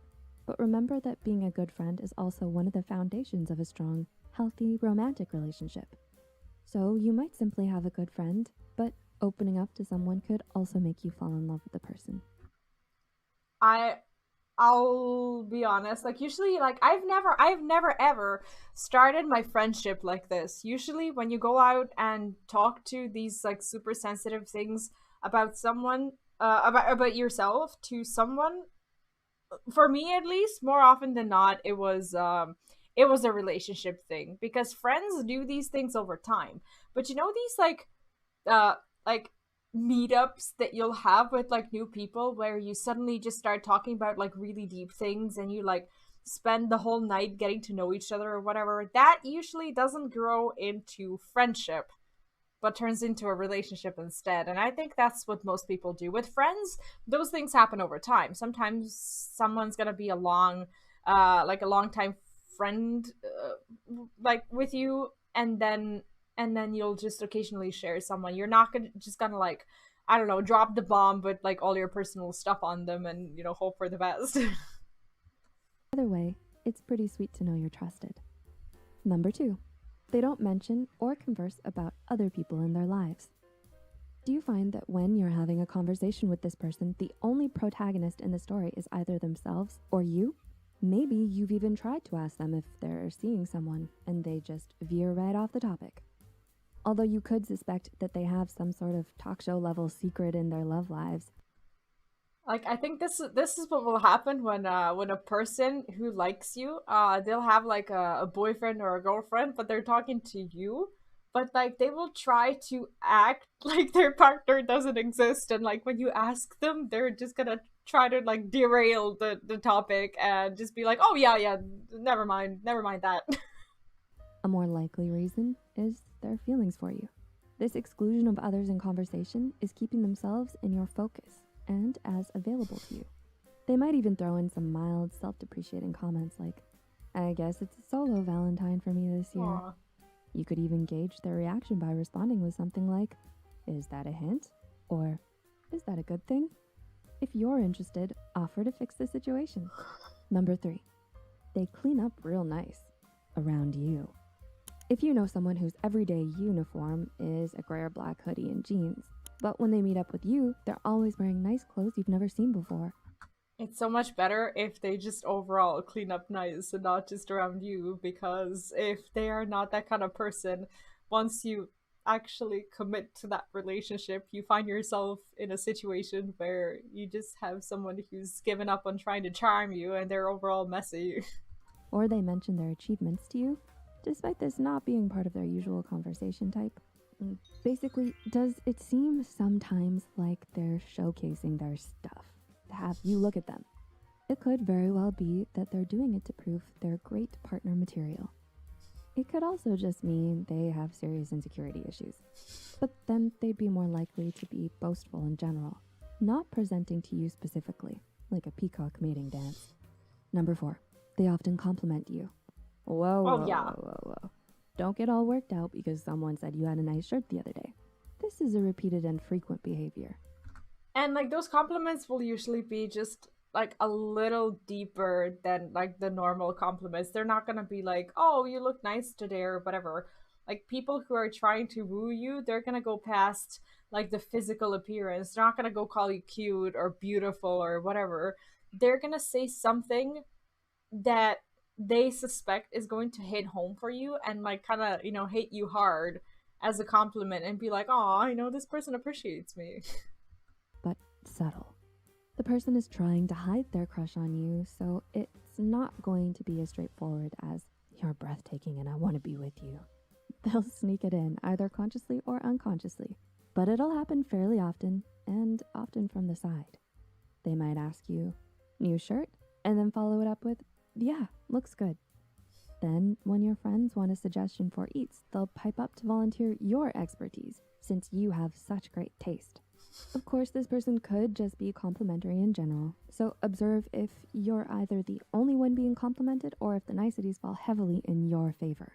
Number 5, they participate in your social media. Checking on social media alone is just everyday life now. It's not unusual to follow everyone on everything. What is unusual, and could well be a sign of something more, is how much attention they pay to your social media.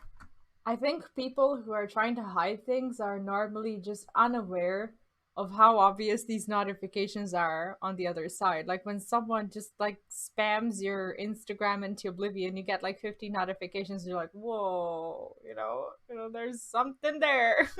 And you can tell by their participation in it. The likes and comments. This is even more apparent if you know they almost never comment anywhere else. Or if they faithfully comment and react to everything you post, and only giving a random thumbs up to other people. This could mean they spend their free time scrolling through your feed, wishing they were with you in whatever stories that feed tells. If you get a notification saying they liked your pic from 36 weeks ago, you know what's up. Almost notified because they think you now think they're creepy. Be nice. It happens. And number 6. Others tell you they might like you. Emotions serve their purpose, but boy do they ever make things confusing. This is where you use your lifeline, also known as your friends. Others, because they aren't mired in the soup of feelings, can usually see more clearly and objectively. Sometimes friends will say all kinds of crap because they just really want you to find someone, and sometimes they will, I don't know, read things in the wrong way. But most of the time, I think that even if you want to be blind to something, that if you have a friend around you who like tells you that someone likes you, they normally see stuff that you're either not seeing or refusing to see. Objectively. This is especially true if you and the person in question hang out together in a group, because then they can observe changes to how this person acts around you versus when you're absent. Also, they have a better chance at hearing if they ask about you or talk about you. They can then give you a verdict, unclouded by personal goals. Life is complex. Humans are too. I love how that thing that they did looks like the Vexed emote from Final Fantasy.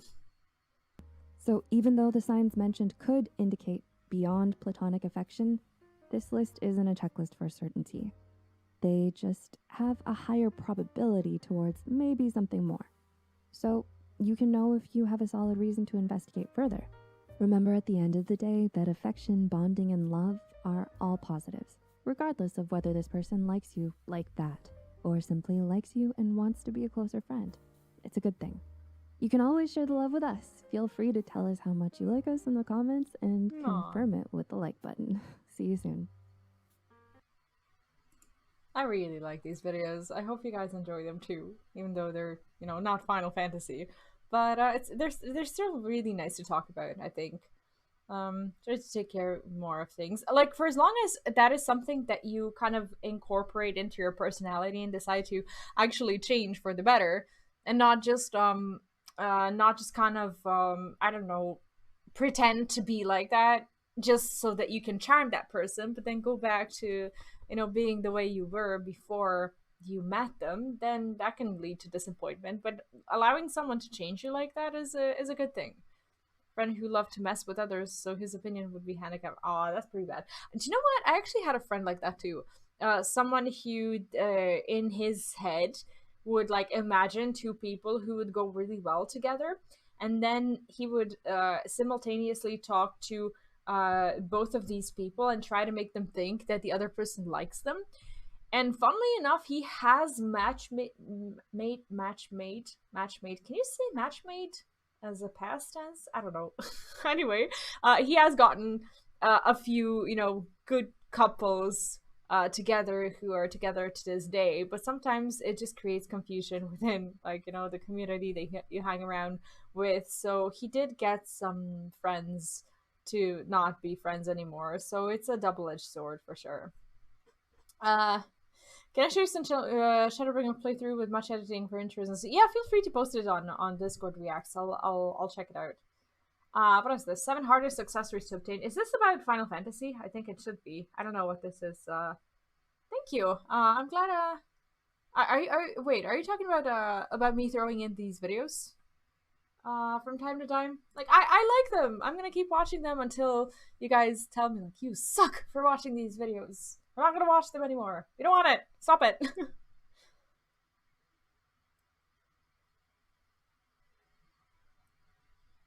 Okay, let's see what I'm not gonna have. Like, I'm probably, wait. Is this Final Fantasy? Or is this, hardest accessories to, hardest final, is this Final Fantasy or Final Fantasy XIV?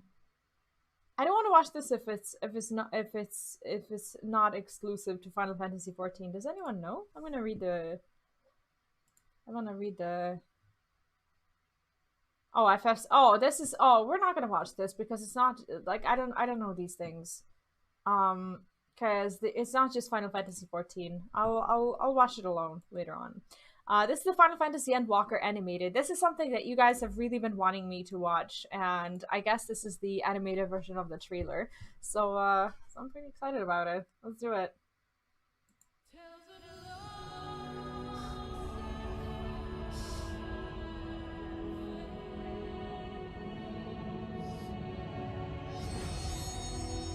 That's pretty cool.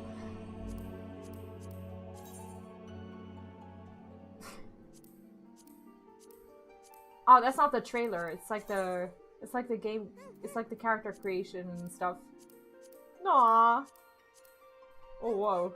Okay. Ooh. That's true. Hey, were you even able to create a character during Endwalker, like while there was a queue?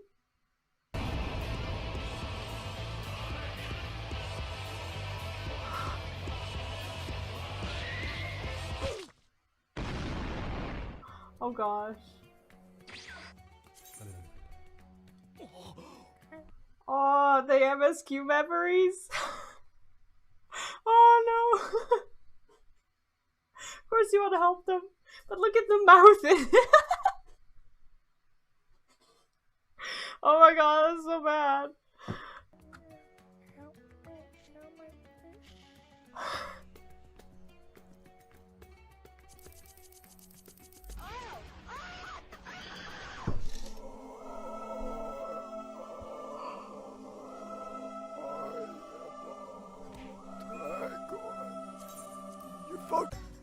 What? No! What's up, fuckers?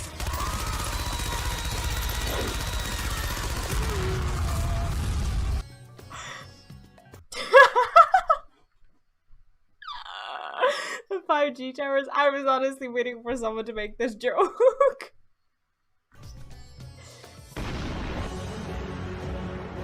This is that critter.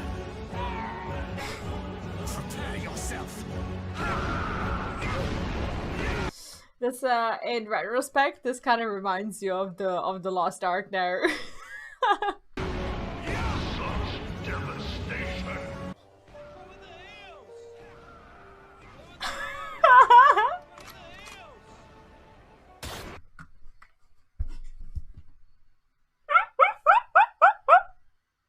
No way they did that.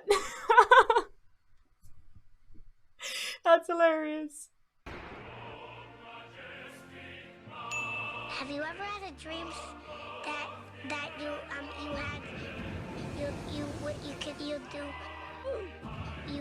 want him to do you so much you could do anything? Aww.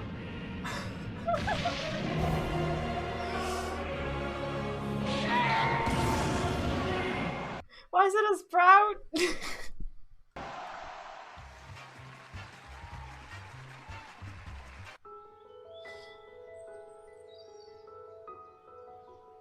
No.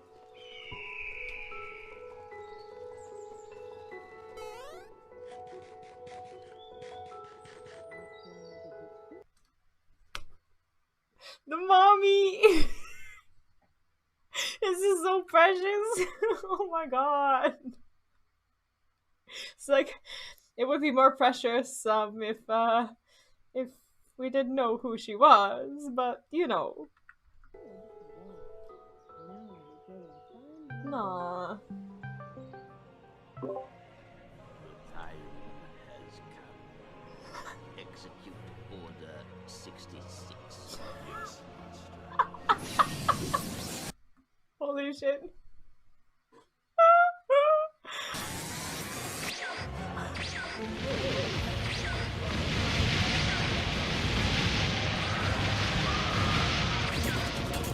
First blood. Double kill.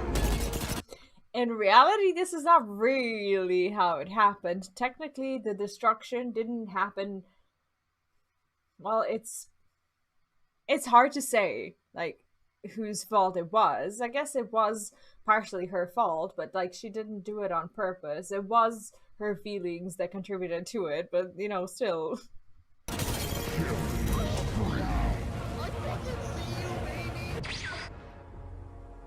Oh god, destroy it.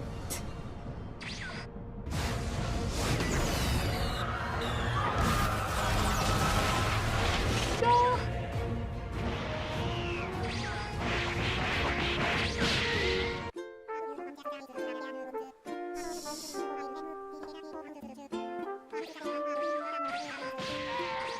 Like, now that you think about what they actually did, that they got Urianger, like one of the most serious characters ever in Final Fantasy, to be a bunny daddy, it's hilarious. Like, I feel like that particular moment in the story is really going underrated.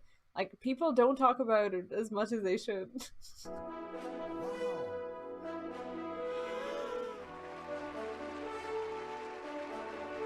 Oh, Daddy's little toy boat.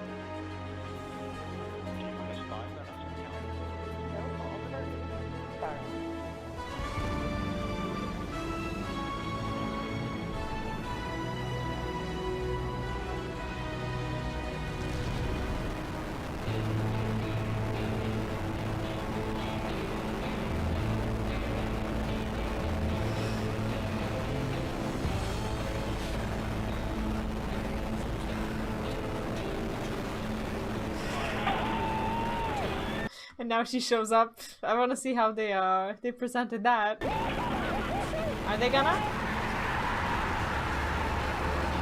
Oh, this is like the entire Charland cheering your rocket going away.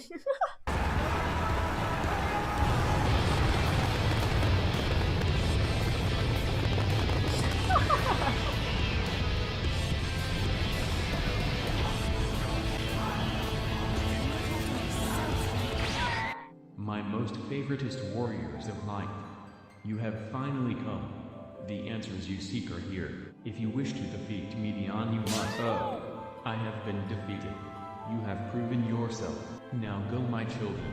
Save the world, so we can continue watching our favorite anime waifus.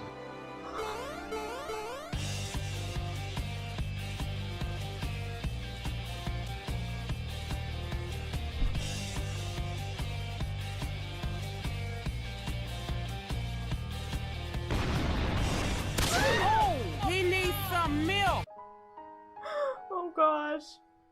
Have you tried the expanded free trial of our critically acclaimed MMO? Aww.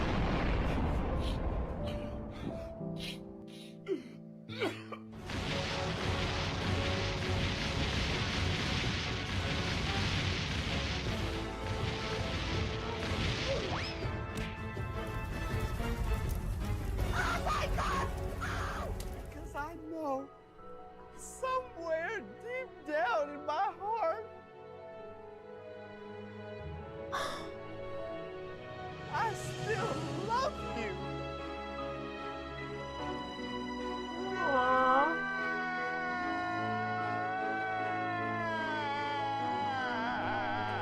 That is exactly how it went, though. A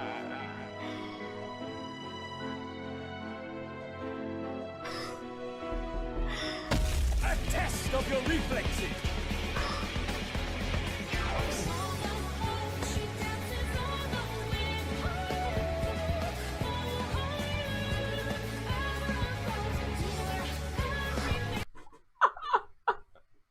Xenos.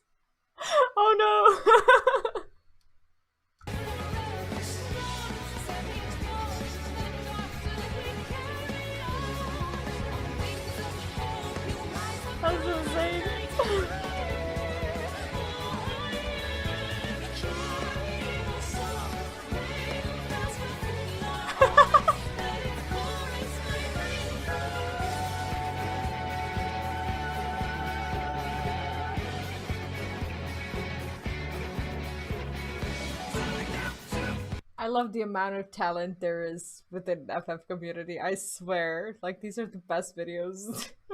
This is perfect. Tataru. Oh gosh. Aww.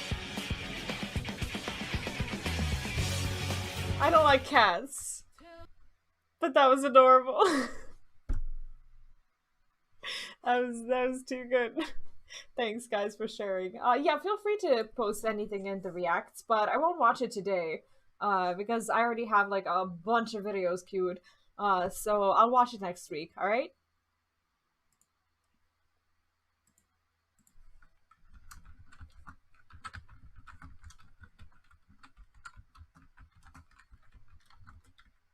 I'll be right back. You can find the, well, there's a, you can put in the stuff to react to channel on Discord. There's our, well, that's pretty much where you guys can put everything that that you want me to watch, and I will watch it. Well, not next week, since next week I won't be streaming, but the week after that I will, and I'll definitely watch.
Okay.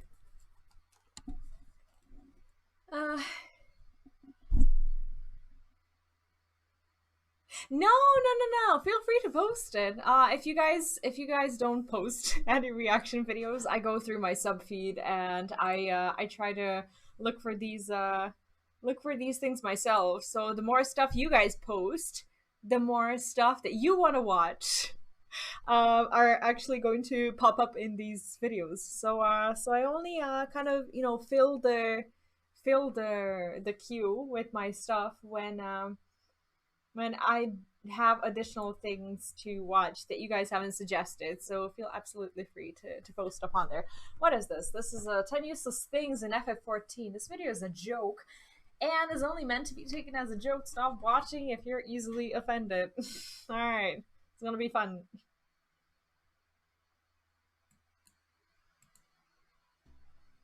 Final Fantasy XIV is a wonderful game, and I mean it. Oh, this is a person whose video we watched earlier on with the Lalafell experience, right? Now I recognize their character. There are many things to do, and most of them are fun. But that doesn't mean the game is perfect. Here are 10 things that are practically useless in Final Fantasy XIV. Number 1. Undraw. This skill gets rid of your Turns are currently drawn are counted back to your deck. current card drawn on Astrologian. I'm not an Astrologian. That sounds like a roleplay spell, to be honest. That is literally all it does. It doesn't even refund you the draw cooldown. It is straight up just a DPS loss. Currently, there are 0 reasons why you would ever want to use this button. Why is this still in the game? Number 2. The Tenacity stat. This stat is absolutely terrible for every single tank, except Warrior. And the only reason why Warrior even melds Tenacity is because Inner Release has its own problem. Oh my god, I had people who told me that that was one of the most important stats when I started tanking. Is this like a joke or not a joke? Not because Tenacity is actually good. Warrior cannot meld because of Inner Release. Tenacity's defensive gain is so negligible, to the point where crit and direct hit would probably make the healers heal less, because you're killing the boss way faster. Even in ultimate prog, good tanks would just meld crit and direct hit over Tenacity. This stat is the definition of useless, and I feel bad for warrior mains. Number 3. The Novice Network. Sure, once in a while you come across a mentor who is actually willing to help the new players and actually know what the hell they're talking about. I know you guys are out there, but to be honest, the best mentors that I know are the mentors who are mentors, but they hide their crown and they just like tell people that they are. Like, they're not liars. They just, you know, you can see that they are. It's just that they choose like not to show it off. But 99% of the mentors are only in the Novice Network to brag about how they cleared the EX trial that was released 2 months ago, yesterday, with gear that is 30 item levels higher than the requirement. But hey, at least the Novice Network reminded me of the 4th thing in this video. Free Cure. Free Cure is something that only a mentor would tell you to use, a trait on Cure 1 that has a 15% chance to make your next Cure 2 free. This is perhaps the biggest bait for new players. A chance to use Cure 2 for free sounds really good, until you realize how inefficient it is.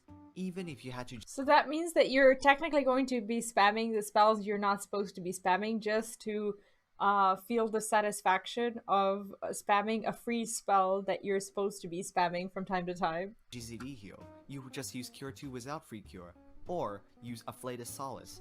And as bad as the Lily system currently is, it is still way better than using Cure 1 to proc Free Cure. If you are a mentor who told a new player to fish for Free Cure, perhaps you should be on this list. Now go back to progging your EX trial. Maybe you will clear it before the next raid tier. Why am I so mean towards mentors? Oh, no reason at all. It is not like I was told by a mentor in the Novice Network to fish for free cures when I started playing the game as a white mage, resulting in me looking like an idiot in Savage. Anyways, moving on. Number 5. Fellowships. Okay, who I've never legitimately entered the Fellowships menu. Does anyone even know what it is? actually uses this feature? Oh, that's right. The Clear Sellers. This feature literally became the new hideout for the Clear Sellers after they were banned from Party Finder. Honestly, I respect them. If you are actually willing to raid for 6 hours every single day as a literal job, you deserve that pile of gil. But don't RMT kids, it's really bad for your health. The next one is a major Heavensward story spoiler, so skip to the timestamp on the screen if you don't want to be spoiled. You have been warned. Number 6. Hoshafon's Shield. Oh yes, god. A night to remember. Our loyal friend who sacrificed himself to protect us, only to be killed because the shield he was using wasn't strong enough to block the magic attack. What kind of nonsense is that? My shield can block magic. His shield is just straight up garbage and completely useless. You were my brother, Hoshafon. Rest in peace, you glorious bastard. Do you know how bad it felt as a paladin to be going through this questline? It's like, I got shields, I got covers, I got stuff, you know, and you're just there, like, watching him die. You absolute legend. May you be forever remembered, and be given a shield that isn't made from the same material as the Mentor Crown in your next life. Spoilers over. Also, I am super tiny now, because I challenged chat on stream, and lost, and Lalafell was the most voted option for the race I will Fantasia to for the next week. Up next, we have number 7, the Dark Arts Gauge. The fact that this gauge is even in the game baffles me. What does this gauge do? When you use the Blackest Night, if the shield is fully absorbed, it grants you a free Edge of Shadow or Flood of Shadow. This is called Dark Arts, and this gauge displays if Dark Arts is available. Sounds useful, right? Until you realize that your Edge of Shadow and Flood of Shadow will literally start glowing if you were granted Dark Arts. This gauge cements itself as the most ridiculous thing on Dark Knight, above Living Dead, Dark Mind, and Blood Weapon combined. Number 8 is Shield Bash, perhaps the most useless stun in the game. It deals very little damage, and stuns the enemy for 6 seconds. You might be thinking, hey, that is 1 entire second longer than Low Blow, the roll skill that all tanks have. You are correct. However, Low Blow is an off GCD, meaning that you don't have to lose damage when you use it. Shield Bash, on the other hand, is a GCD. Yeah, it feels so bad. That you would never want to use I personally Shield Bash don't use it because it leads to a DPS loss, especially when you have Low Blow. This skill is just an unnecessary button that paladins don't need. Number 9, the Aesthetician cutscene. True. Every time you want to change your hairstyle, you have to go through Jandalane doing JoJo poses with his scissors, and for some reason, you cannot even skip this. Look, I love the guy. He is great at what he does. When you have to go there, like, every single day, well, not have to, if you're me and you go there every single day, and have to talk to the guy every single day, you feel like you're queuing into Mini Praetorium every time. But after watching the cutscene over 10 times, when I'm just trying to test if a certain hairstyle clips with a piece of glamour, it is just a waste of time. Seriously, what is this? A realm reborn? Finally, number 10, the pet skills. Now let me clarify.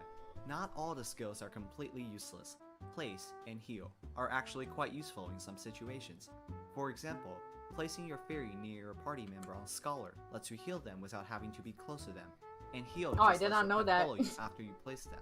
But the other skills just don't really have a purpose. Stay. Away orders the pet to leave the battle, which you would never ever want, because your job depends on your pet. Stay orders the pet to stay where it is, which is effectively the same thing as place. Guard makes your pet stop attacking until you start attacking, which is basically useless, because your carbuncle can't even attack, and it does not work for your other summons. And the exact same thing applies to Steady. At this point, I am convinced that they literally forgot to remove this from the game. So there you have it, 10 useless things in FF14, all of which are almost as useless as this video.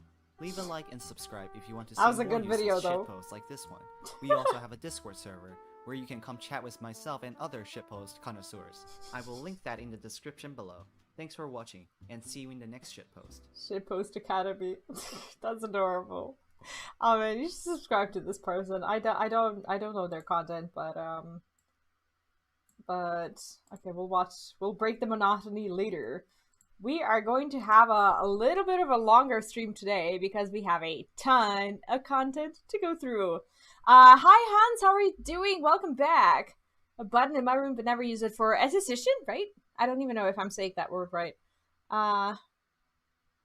Shields are useless. Feels bad. Nice new IRL glams. Thank you. I appreciate that. I actually bought this very recently. I went shopping for groceries. And my grocery store has this like middle aisle full of stuff. And I found this thing and I could not walk away from it. However, you guys have not seen the best part of it. Do you want to see the best part? I'm not even gonna wait for your answer. The best part has remained cleverly hidden. And the best part of my IRL glam is this. Didn't want to go too weeb on you guys, but anyway, it has ears. I don't know if you noticed that. You probably did not, because I didn't show it to you, but this is what it is. This is the reality of this poncho. It's not just a poncho. It has little paws that I think you were already aware of. But it has the cutest hood that's ever existed. It does have pom-poms. And it has freaking ears. And it has a face on my head. Let me show it to you. Okay, where is it? There you go. Come on. Come on. Is this not the cutest thing ever? Can you honestly blame me for not being able to walk away from it? The price of this thing was like €8, which is like $10 or whatever. Like it wasn't even really that bad. Definitely not. I don't know what it is. I don't even think it's a sheep. It has a pom-pom, which is like a... Is it like a headpiece from this thing? I don't know. It does look like a... Well, it reminded me of Moogles, to be honest, because it does have a pom-pom and ears. But it was in my grocery store, where I definitely didn't expect to find the coolest thing ever. It is a freaking steal, right? And it was almost sold out. Like, it was like this one piece and then another one next to it that pretty much looked the same. And I was like, I am not walking away. And so I didn't. Anyway, now you've seen its final form. I had to show you. What is this? Microsoft versus Blizzard animation. Oh, Gorak's Guide! Oh, we watched his the last video that we watched from Gorak was the WoW meeting room when they came up with WoW classic fresh thing. I do not have matching pants, unfortunately, but I will be on the lookout. Maybe they get them after a few months.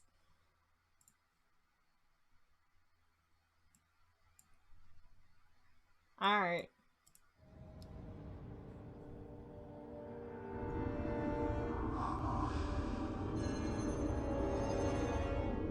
Oh, holy shit.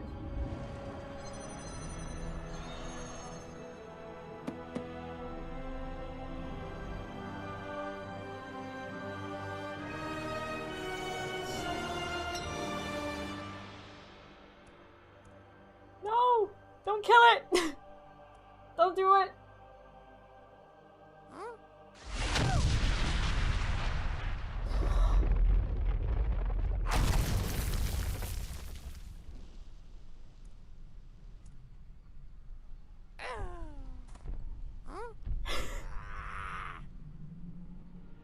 Well, that's amazing.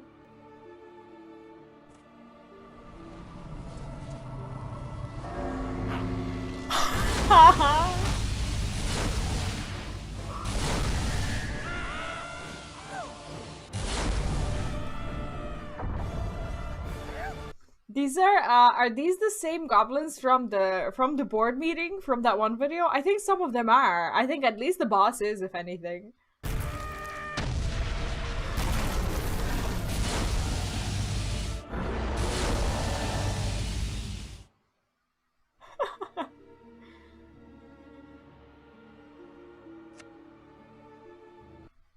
But hey, it lives. That's what matters.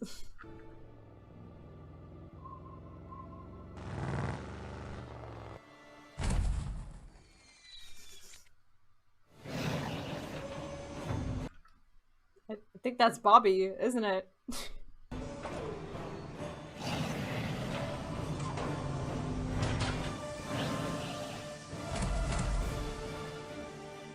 Task manager.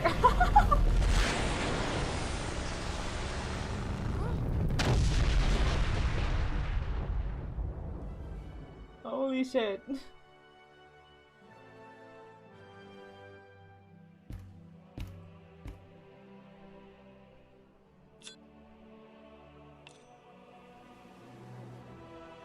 Aww.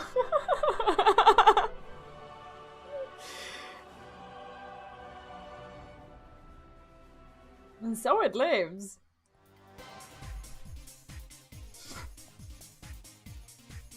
To be quite honest, though,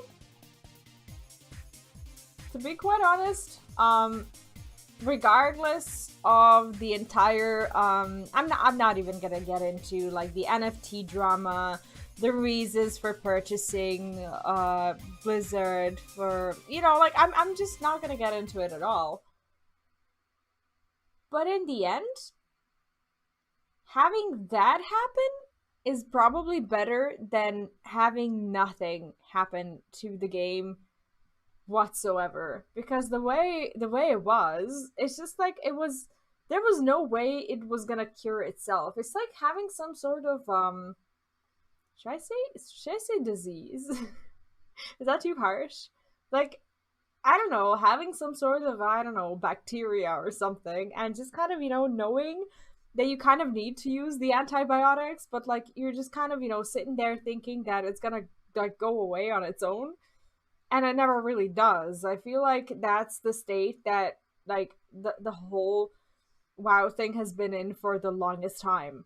And then, you know, someone finally realizes that, you know, you need to go to the doctor, and you know, that's when they jump in. It's not necessarily a good doctor, but having something being done to treat you is probably better than nothing, because nothing was gonna turn into a disaster.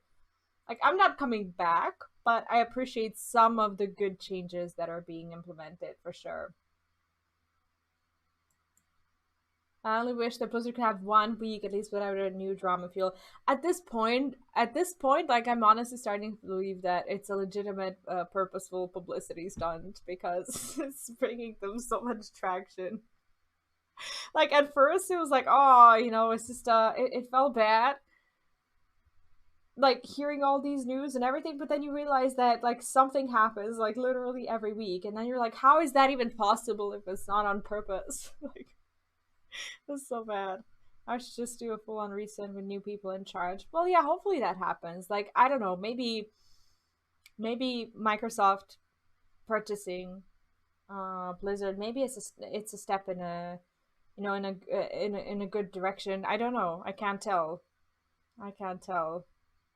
Yeah, like I mean, it needs a Realm Reborn for sure.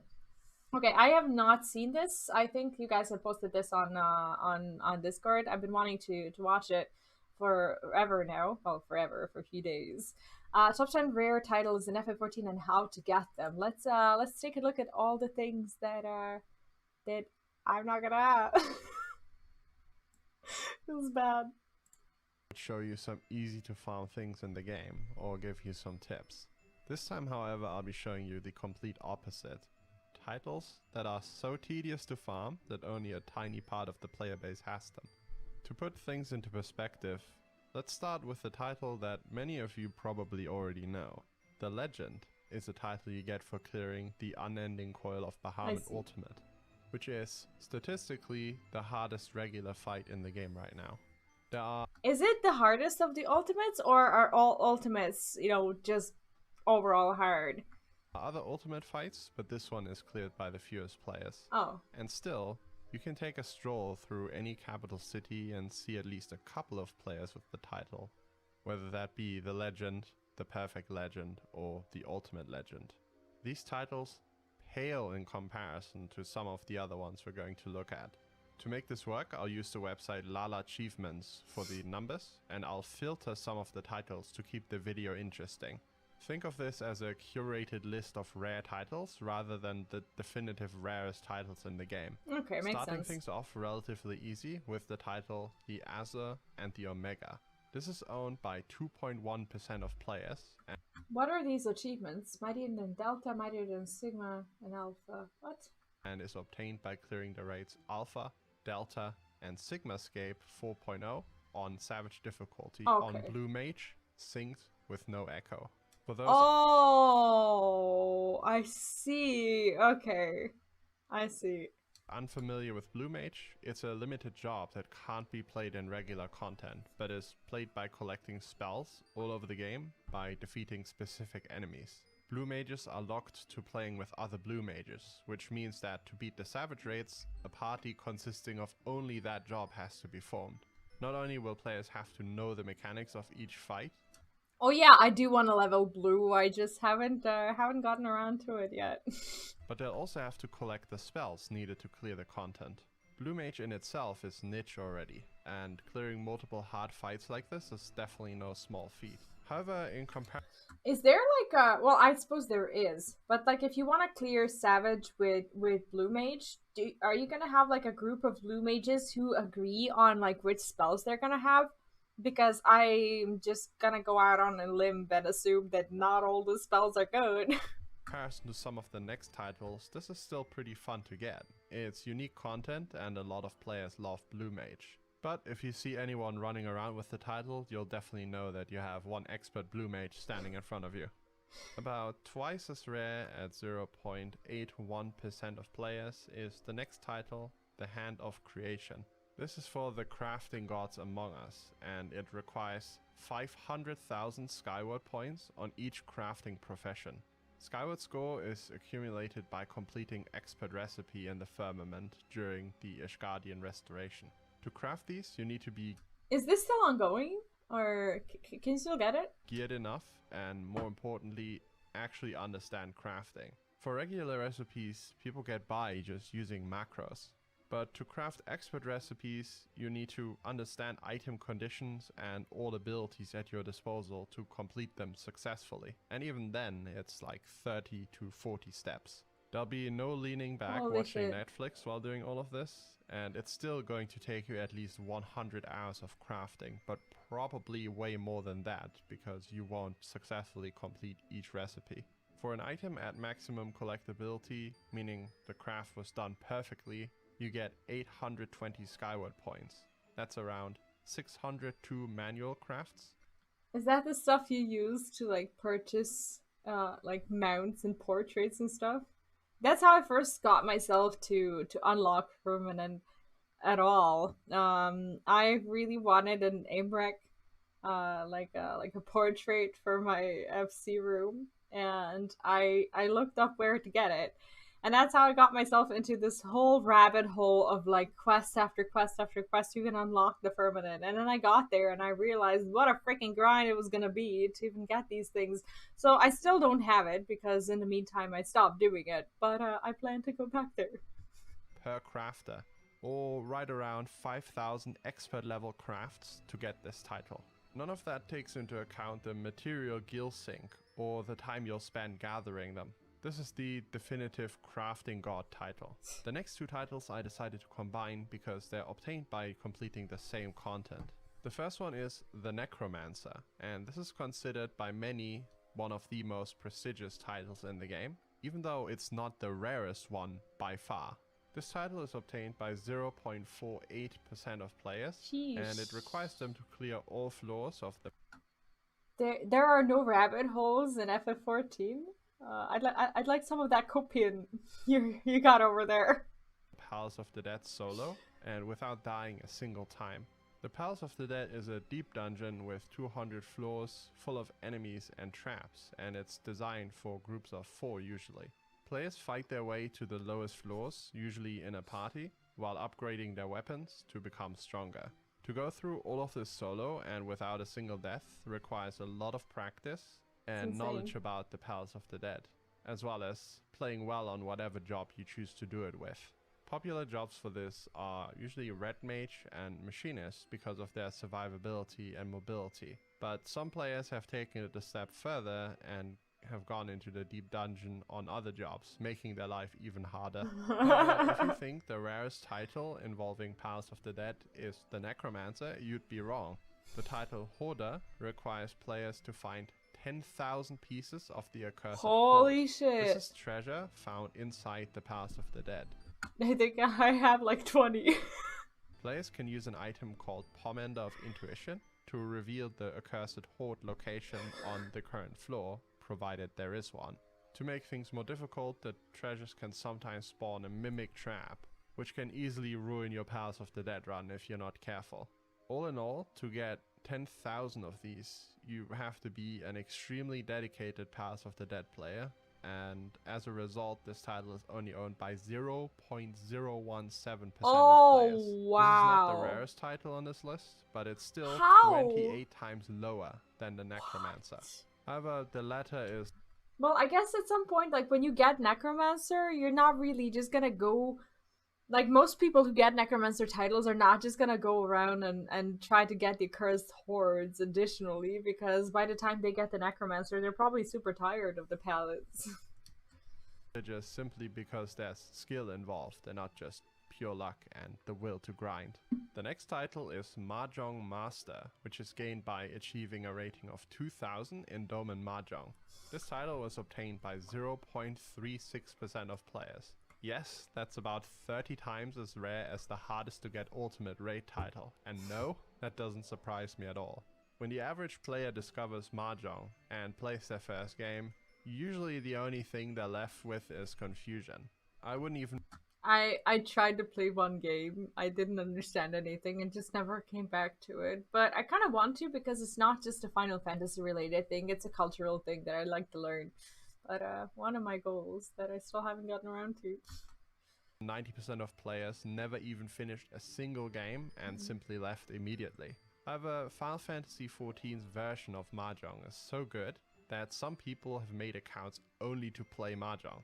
Like this level 18 gladiator here, who is apparently a well-known Mahjong player. All in all, you probably don't have to be a mahjong god outside of the game to get this title, but you'll definitely have to put some hours in to get there. I see. And obviously you'll need the dedication to play Doman mahjong in the first place.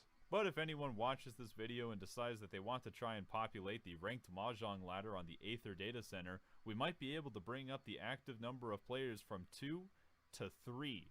Next up is the title for Gold Saucer enthusiasts. Requiring not only dedication but also pure luck, High Roller is only held by 0.32% of players, which is still surprisingly high. To get this title, players have to win 500 Chocobo races, win 1,000 triple try matches, win 100 triple try tournament matches, successfully complete 100 gates, beat any way the wind blows 10 times, win 1 million MGP from the Jumbo Cactpot, and 1 million MGP from the mini Cactpot. Wow, you actually have to be either super lucky or super grindy. I hope this is not like it's not like at the same time, because that was weird. Because you can still like get a great amount of these like 50k rewards or whatever and just kind of grind towards it, but you really just want the lottery. Winning the Chocobo races is fairly easy but time consuming. If we assume a single race takes what is the wind blows? I don't actually even think I know that one. 3 minutes, including queue times, we're looking at 25 hours of races, provided you win every single one of them. The triple triad matches are just a long grind, as you can always just battle easy to defeat NPCs around the world. 100 tournament matches are a bit more of a challenge because they only happen once every 2 hours and you'll be matched with other players.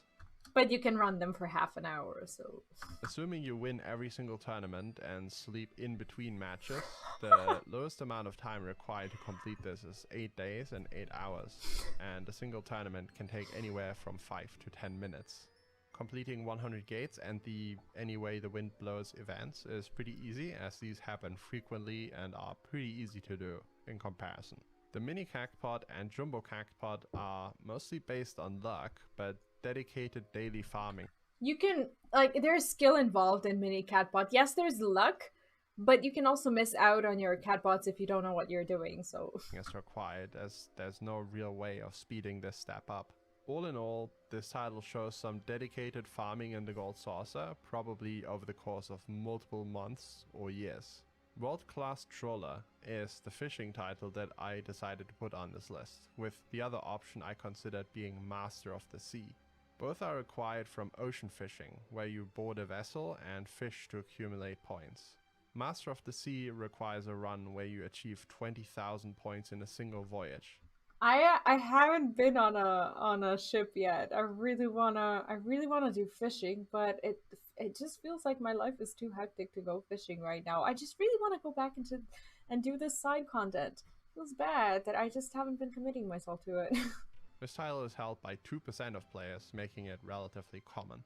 World Class Trawler, on the other hand, requires a total of 3 million points from ocean fishing, and this was obtained by just 0.26% of players. Oh, I see. An expert fisher able to get 20,000 points every single run, it's still going to take you 150 ocean fishing trips. However, these trips are still pretty fun to do and yield. How long does one fishing trip last? A good amount of scripts, so this title is one of the more enjoyable yet still rare ones to get. It's just a damn long grind for dedicated fishers. We're now getting into the last 3 titles, and things are starting to become ridiculous. Ultimate Thrill Seeker, held by 0.19% of players, requires you to kill 5,000 S-rank hunts. The S-rank hunts need special map conditions to spawn, with multiple days between each attempt. They are found and reported on special hunt discords, unique to each server, and are usually killed within 2 or 3 minutes of the ping going out. If you manage to kill 5 of them every day, which would still require some... So you just pretty much have to no-life it and just kind of sit there and be ready to go. luck with the spawn times overlapping with when you're actually playing and you're not actively stuck in a duty. This is still going to take you right around 3 years The to amount do. of dead people. Happy hunting, I suppose. Next up is the PvP title in this list, the Alpha Wolf. Not only is PvP not very popular, resulting in long wait times, but it's also just an absolutely soul-crushing grind. To get this title, you'll have to win 5,000 matches in the Feast or the Fold. The latter has been removed, leaving only the Feast, which is also due to be removed very soon. So you won't be able to get the title? Time limit on this PvP mode is 6 minutes, and assuming you have a 50% win rate, you will have to play a total of 10,000 matches, leading to, in the worst scenario, 1,000 hours of pure PvP, not counting queue times. Oh my This is truly a title for dedicated PvP fans. And as such, it's only acquired by 0.032% of players. Here's to hoping that the new title will still be available when the new PvP mode releases. Do you think that they will change? That they will like take the title and rework like how you get it by them implementing like the new PvP mode into the requirement? Undoubtedly, the rarest of titles is the luckiest of ladies or the luckiest of lords. This is received for doing treasure maps, more specifically raiding the deepest sloughs in the hidden canals of Usnair for a total of 20 times. What's Usnair? I don't even This is part know. of a special treasure map called a Thieves Map. This map can't be bought on the market board, but can only be obtained by doing other 8-player treasure maps. The drop rate for those is already very low. So getting your hands on these, unless you have a dedicated treasure maps group, is going to be a challenge. I see. But on top of that, you also have to do the... How about Party Finder? Would people ever advertise these things on Party Finder, or do you just like go with friends you trust? treasure map and actually reach the last room. I've been doing treasure maps every now and then for a couple of months now, and I've only ever gotten a single one of these. So to get there a total of 20 times is going to be a ridiculous time investment, or you have to be personally blessed by Yoshi P. If you find anyone with this title, avoid death rolling them at all cost, because they hold a title that requires RNG and is only held by 0.011%. That is ridiculous. Which is just... Okay, is it wrong that like when you watch these kinds of videos, they make you feel a little envious? Just like a little bit? You know, I'm feeling it. 17 of the characters registered on Lala Achievements globally. Those were all the titles for now. I hope you guys enjoyed the video. That was a good Something video. a little different than usual. Made me feel I'll see you in the bad, next one. but that was a good one. Now I'm definitely just I don't know, these kinds of videos kind of snap me out of my normal behavior a little bit, and they're like you know, they make me want to do more stuff with my time in game for sure. Okay, we're gonna watch this one later. Oh, this is okay. I've been wanting to watch these ones so badly. The Honest Game trailers for there's one for Shadowbringers and there's one for Stormblood. I haven't been there at launches, so I'm guessing that there's gonna be, you know, some real time puns like there was in Endwalker. But I really want to see these. You guys have probably seen them, and it's old news, but it's at least it's not a spoiler. So yeah, let's go watch them. This is the one for Shadowbringers, and then we're gonna go back to Stormblood. I haven't found this version of the video for Endwalker. So if there is one, just post it in Discord, because I think I looked it up in the same way. I looked up these and I just wasn't able to find them. So yeah, help me out if there is one. Yeah, I will go back to it. I kind of have a sequence in my head that I want to respect, and the videos are not in that sequence, but we will get to things.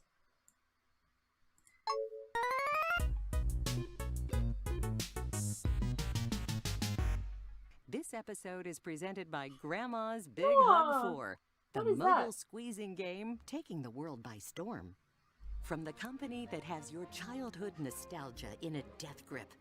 comes a game that combines the magical nonsense of Final Fantasy, the vast expanses of WoW, and the community of Club Penguin in an epic adventure. Okay, guys, what is Club Penguin? If Club Penguin has the community the way the Final Fantasy does, I want to go check that out.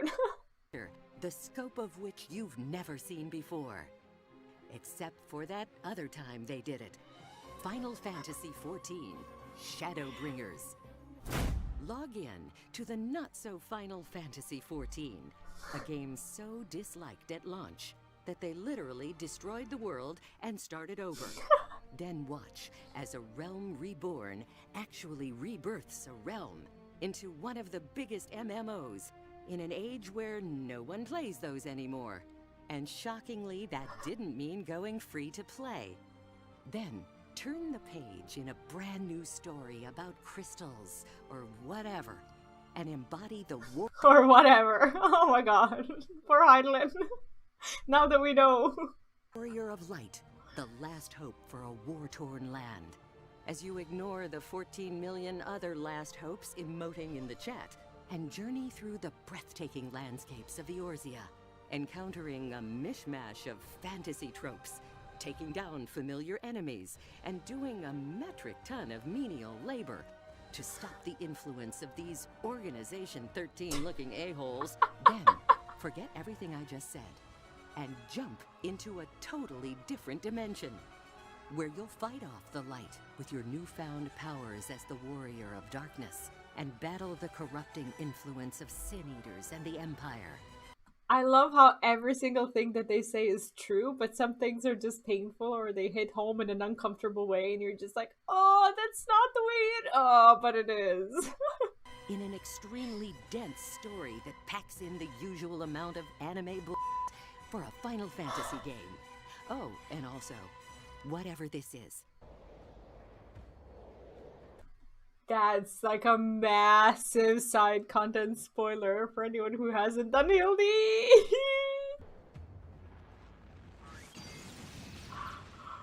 Now that is called character development. Slide into the extremely familiar gameplay loop of 14 that serves up exactly what you're expecting from the MMO genre, where you'll accept quests to beat up 5 goblins, fetch things, and run through dungeons like their theme park rides. In a nod to its FF roots, sit through some very long cutscenes, then do it all over again with a completely new class, as FF allows you to beat every job on the same character and start from level 1 all over again, allowing you to justify grinding your life away at a virtual millstone even more easily than before, until you run out of space for the ass pile of items they give you. I have to keep all these pants. You never know when green slacks are gonna come in handy. Fashion is unyielding. Cut into the meat of Final Fantasy XIV's battle system as you leave grinding behind and join. I kind of feel like the Endwalker video was a little better than this, because Endwalker, the Endwalker Honest trailer was a little bit more Endwalker specific. This one, even though it contains some of the Shadowbringer stuff, it feels more like a general Final Fantasy XIV Honest trailer, not just Shadowbringers. Up with actual humans to unleash different skills and attacks, to create ability combos that spice up the bog standard tank, healer, and DPS mechanics that power the combat, and will have you scything through mobs of enemies like Digiwheat until you finally reach the payoff for the 3 months you've sunk into this game, getting to play the nerd equivalent of a team sport as you join raids to take down iconic characters nerd equivalent of a team sport. From Final Fantasy's past. That hurts. In pitched battles against giant foes that mostly test your ability to not stand in AoEs. Then, eventually, fell the creature for a bunch of loot that never goes to you. Or go full hikikomori and take people out of the equation entirely. Until you realize that means you actually have to be good at the video game. Oh god. I guess a 15-minute queue time isn't too bad. So fire up that duty finder and glamour up that ugly hat for an MMO that defies expectations by actually getting better every expansion. It didn't have as many like Shadowbringers lore specific puns as I expected because well I saw the Endwalker one and that one was a lot better. Mostly. And brings you as much of an authentic Final Fantasy experience as you can expect from the genre. And it better damn well deliver because this is expensive as hell. Look, I can stop whenever I want. I can. I just need this. This emote that lets me industrial dance. Starring First Greatest Dad. Oh my gosh, this is so true. Child of Light. Okay. Magic Kate and Ashley Olsen.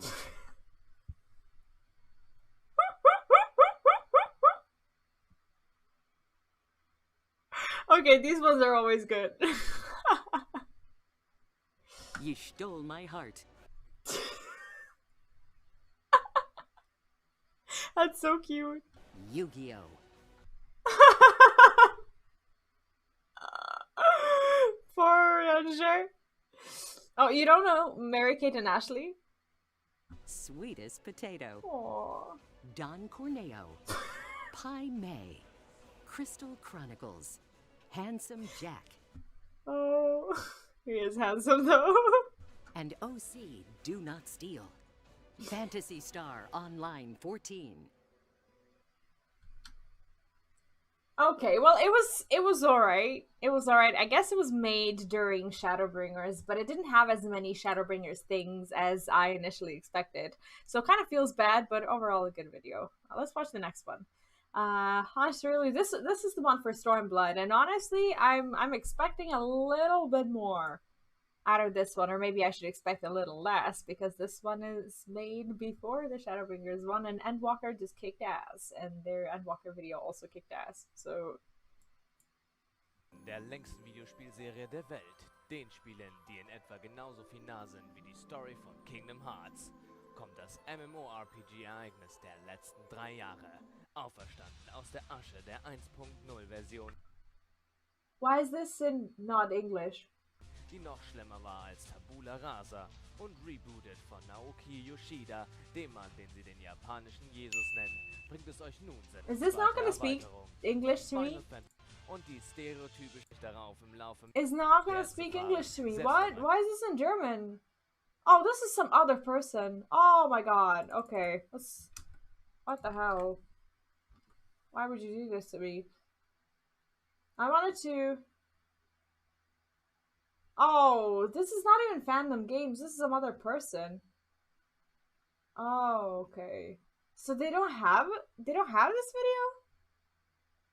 Aw.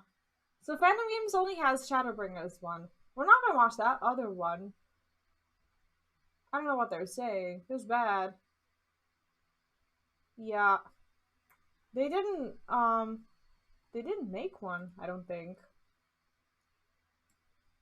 Let's see what the rest of the stuff is. Which one did I want to watch? Give me a second. This one we're probably not going to get to watch today. Okay, this is the one that I really wanted to see. This is new Quasi's channel. It's Quasi After Dark. And I guess it has like a lot of these like clips and highlights, and you should definitely sub to this channel. I only subbed to this today. Didn't know he had one. If I was dating FF14 versus WoW. FF14 is like the loving wife that will always be there for you, even if, you know, you are busy with work or you neglect it sometimes. But she will always be there and she will always love you. And then World of Warcraft is that possessive girlfriend that will always try and take you away from the things that truly love you. That's kind of WoW versus FF14 oh, in God. a nutshell. That hits home so much. Oh my god. Yeah, the autoplay. What You're right. happens when you make... You're right. You're right. Let me see if yeah, all of these I wanna keep. I don't know if we're gonna get to see these. What is this? Okay, we're gonna watch 2 more today. these three are a little bit more, a little bit longer. I don't want to, this one is probably going to be a good one, but I want to keep it for next time. And this one we can always watch. Like, I don't want to make today's stream too long, because I want to make sure I get to my evening stream as well today. We're gonna watch. I promise it's gonna be the last one for today. But this is I thought this was pretty cool. Like, Psych2Go had a Valentine's themed week, and it had all these cutesy videos. This one is actually I don't know, maybe something that will boost people's egos. I'm not sure, but as I haven't seen it. I wanna check it out. It's called Your Imperfection Makes You More Attractive, and it's a 5-minute watch. Just live through it with me. I would still watch these off stream, and it's better if I share it with you guys because those videos are awesome. Hey Psych2Goers, welcome back to another video. Before we start, we would like to thank you all for the support that you've given us. Aww. As you know, Psych2Go's mission is to make psychology and mental health more accessible to everyone, and you help us do that. So thank you. Now, back to the video. How attractive do you think you seem to other people? Are you insecure about certain parts of yourself? Everyone has their own insecurities about themselves and may fear how it may come off for other people. But you never know. Those very same qualities in yourself that you're insecure about are traits that some people may actually appreciate and find attractive. While there's certainly some truth in the saying, no one can know you better than you know yourself, when it comes to attractiveness, I don't think that's true because some people just have this ability to overlook some of the most amazing traits that they have about themselves, and sometimes they just need someone who loves them very much to show them to them. Sometimes we just can't tell because we're so hard on ourselves. To help you with that, here are 8 flaws that actually make you more attractive. Number 1, you're shy. Aww. Do you speak in a soft voice, but prefer to keep quiet most of the time? Are you the type to duck your head or fidget when people look at you? While you may have a hard time believing that, like, okay, being shy is like, only the person who's shy is going to find this super difficult to deal with and super problematic. Because, come on, let's face it, shy people are cute as hell. But like, it's just very hard to be a shy person. Like, when everyone thinks you're cute, and being cute kind of attracts attention, and when you're shy, attention is like the one thing you don't want. there are actually a lot of people out there who find shyness an attractive trait to have. In a world where sociable, talkative, take-charge types of people are all clamoring to be the center of attention, there may be something refreshing about being with someone who likes to listen more than they like to talk. After all, shy people are often seen as more mysterious, intriguing, and down-to-earth compared to others. Number 2, you're clumsy. Aww. Another trait that some find surprisingly attractive is clumsiness. In fact, psychology... This I can't even explain, but I guess when someone is clumsy, they make you kind of want to should I say protect them, or like kind of be there for them and help them. Like they seem more vulnerable, and I guess in some people that is going to like just kind of make their tank instincts wake up. Says that men in particular tend to find clumsiness in women to be attractive, not only because it makes... I don't know, I think clumsy guys are attractive. Call me a freak, but... them seem more genuine, youthful, and excitable, but also because it makes them feel needed. Clumsiness also makes people feel compelled to approach you and to help you out when you're in a rut. Number 3, you're easily embarrassed. Oh my god. Do you often get flustered when people tease you? Or get embarrassed when your friends poke fun at you for something? Do you tend to blush, squeal, or cover your face when this happens? While this may seem like a flaw to some people, being easily embarrassed is quite an attractive trait to others. This is hard. Like, imagine having all these traits and insecurities as a person. Like, a shy person will often be clumsy. They're often going to also be easily embarrassed and stuff. Like, they have such hard lives, yet people adore them, Especially to men. Similar to the previous point, people who are easily embarrassed seem more genuine because they don't try to hide their true feelings. Number 4, you're nerdy. Ha! Guys, we're all attractive. Feels good. That's the takeout you should take from this this stream. We're all attractive. Those who get called nerds or geeks often get a bad reputation for loving something deeply. But what's so wrong with that? Whether it's comic books, anime, video games, Broadway musicals, oh, this person is a gamer. I'm sure of it now. Or some other obscure interest not a lot of people can relate to. Being a nerd isn't something you should be ashamed of. In fact, there are some who find nerds attractive for the very same reasons they're criticized for. They're driven, excited, and most of all, passionate about the things they enjoy.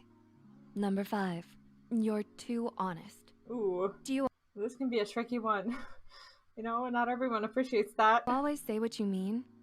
To those who are tired of listening to everyone telling them what they want to hear, it can be nice to have someone who always tells the truth, no matter what. Being honest can be a very attractive trait, because it means that you're not going to waste their time by beating around the bush or by playing mind games with them. Despite how difficult it may be, you are able to just come out and say what they need to hear. Number 6, you're an oversharer. Oh god. How is this attractive? It's always so embarrassing when it happens, like when you realize you've just told people way too many things. I shouldn't have said that. Sorry. I've been talking and sharing so much. Does this sound like you? Well, the good news is, one of the silver linings to being an oversharer is that it makes you seem more sincere and approachable. While some may prefer mystery, there are those who like it when someone is an open book. This may be because your openness— I don't know, it can make people feel uncomfortable, like when you start making jokes that, I don't know, that people are not used to or they don't expect you to make or whatever, I don't know, there's always that fear that you're gonna push someone away. It's a comfortable environment for them to open up and to share things about themselves they don't usually share. It makes it easier for them to develop closeness and intimacy in a relationship. Number 7, you take things slow. Do you always take a long time making decisions because you tend to overthink things and focus on all the details? Do you always have a lot going on in your mind? You're probably a deep thinker, and the type who likes to observe the situation before forming an opinion. Unlike those who are— To be honest, I love these cartoonish drawings and stuff. I'm just finding it a little strange how this girl is always Winnie Poohing around. Always craving excitement or chasing one thrill after the other in their lives, you appreciate and savor the peace and quiet in your life and prefer to take your time with things. And to people who feel the same way, this can be a very appealing quality to have. And number 8, you crave support. As humans, it's normal to crave affection from others. Though it's true that sometimes people who openly desire warmth, sympathy, and encouragement from others can be a bit off-putting at times, especially when they seem too needy or desperate. There is something nice about being with someone who makes you feel needed. I don't know, when you have two people who are like this, who are just going to be so open about, asking for support and giving support to another person, they basically, they're perfect together, right? Whether it's kind words, sweet gestures, thoughtful gifts, or simply time and attention, having a partner who wants and asks for support can be a very attractive quality. Did you find any of these surprising or insightful? Let us know in the comments below. If you found this video interesting, be sure to like and share this video with those who might benefit from it. And don't forget to hit the subscribe button and notification bell icon to get notified whenever Psych2Go posts a new video. The references and studies used in this video are added in the description below. Thanks so much for watching, and we'll see you in our next video. Nah, I like these videos.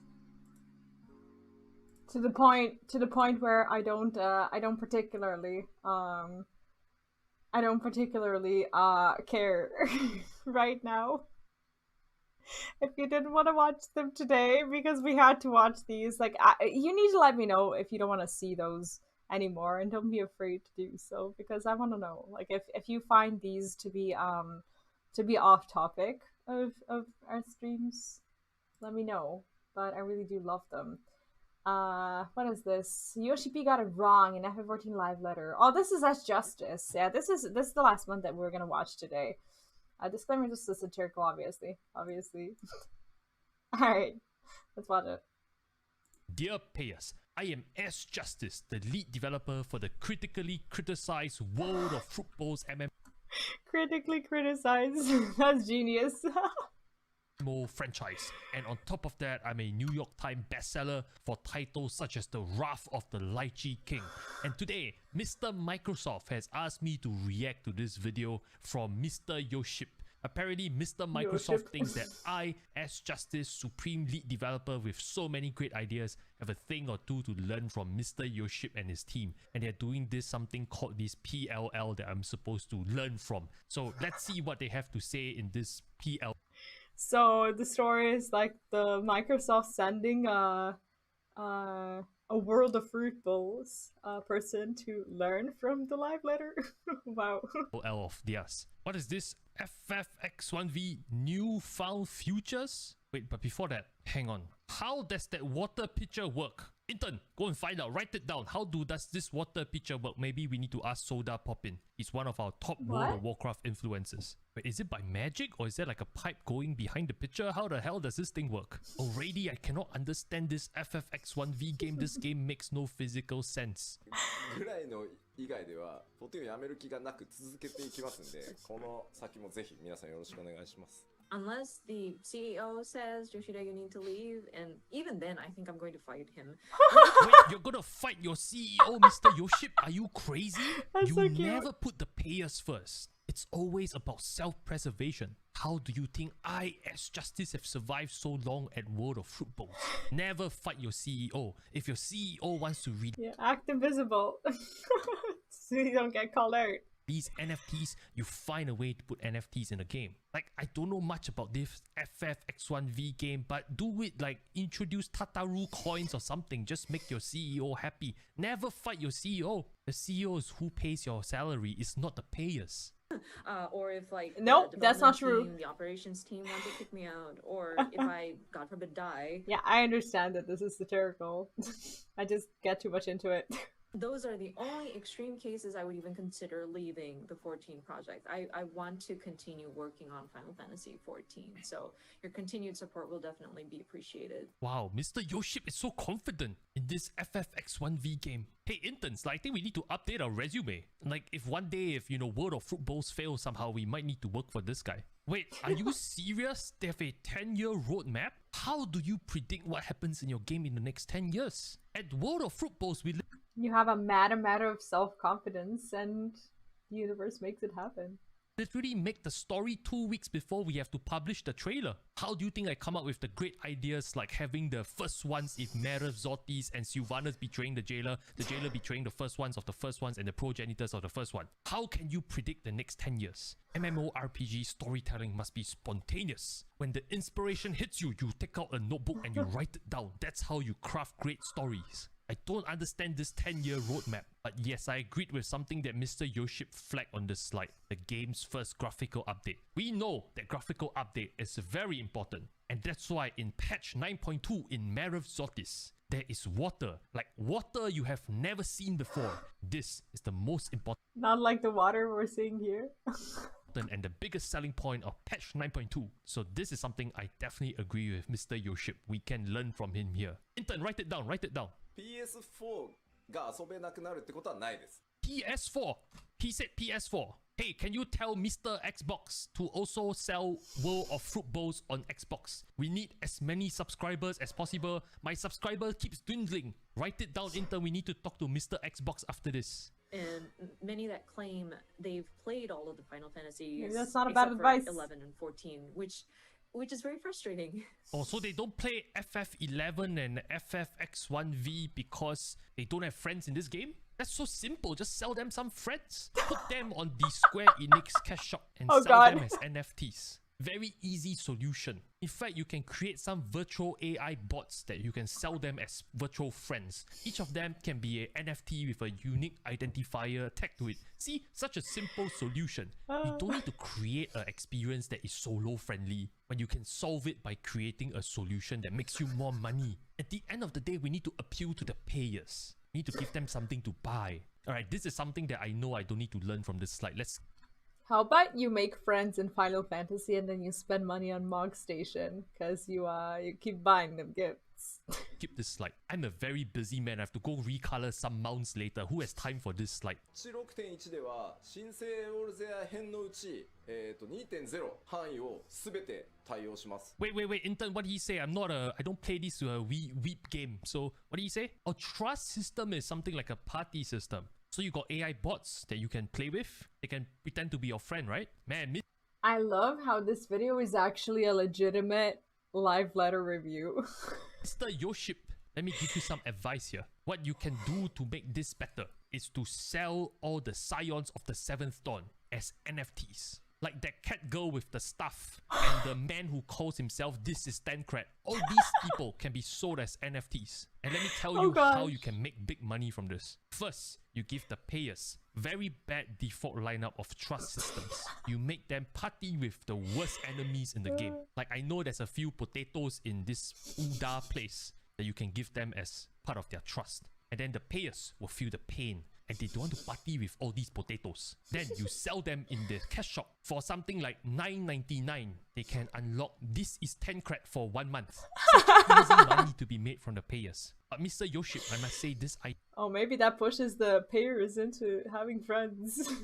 idea is really smart. To allow the payers to potentially have some virtual friends to play with. That is very smart. You can definitely monetize this. Intern, write it down before we forget. We need it for the next patch. Wait, they're going back to update the low-level main dungeons and trials? Why? This is old content. Why are you wasting time on old content? Who cares about the payers who join and play this game? It's okay. Alright, next slide, Intern. Let's see what other things we can steal. Oh, this one, graphical updates as Justice approves. We all know, like what I said, 9.2 is all about selling water that you have never seen before in Marif Zotis. Mr. Yoship has learned like well. Like bathwater? Now let's see what kind of new graphical screenshots and updates they can show. Oh wow, this is the new graphical improvement? Man, the eyes look lifelike. You know what they should do? They should tie the upgrade in the eyes in terms of how brightly they shine and how they reflect light to external systems. Instead of powering up your Heart of Azeroth on your necklace, you can power up your eyes by doing daily quests. Oh, and the more daily quests you do, the brighter your eyes can shine and the clearer it can reflect light.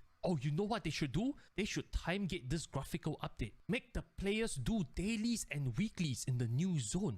And the server can work towards a progress bar where they unlock the graphical upgrades in months by months on ends. Mr. Yoship is a genius. He has a treasure in front of him.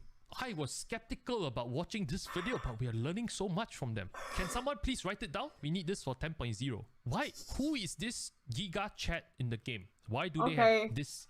To be honest, this upgrade is massive. Come on. Giga Chat man in the game. And why is he so angry? Is he the Hulk? I don't understand this game FFXIV. Who are these characters? Intern, what is this thing?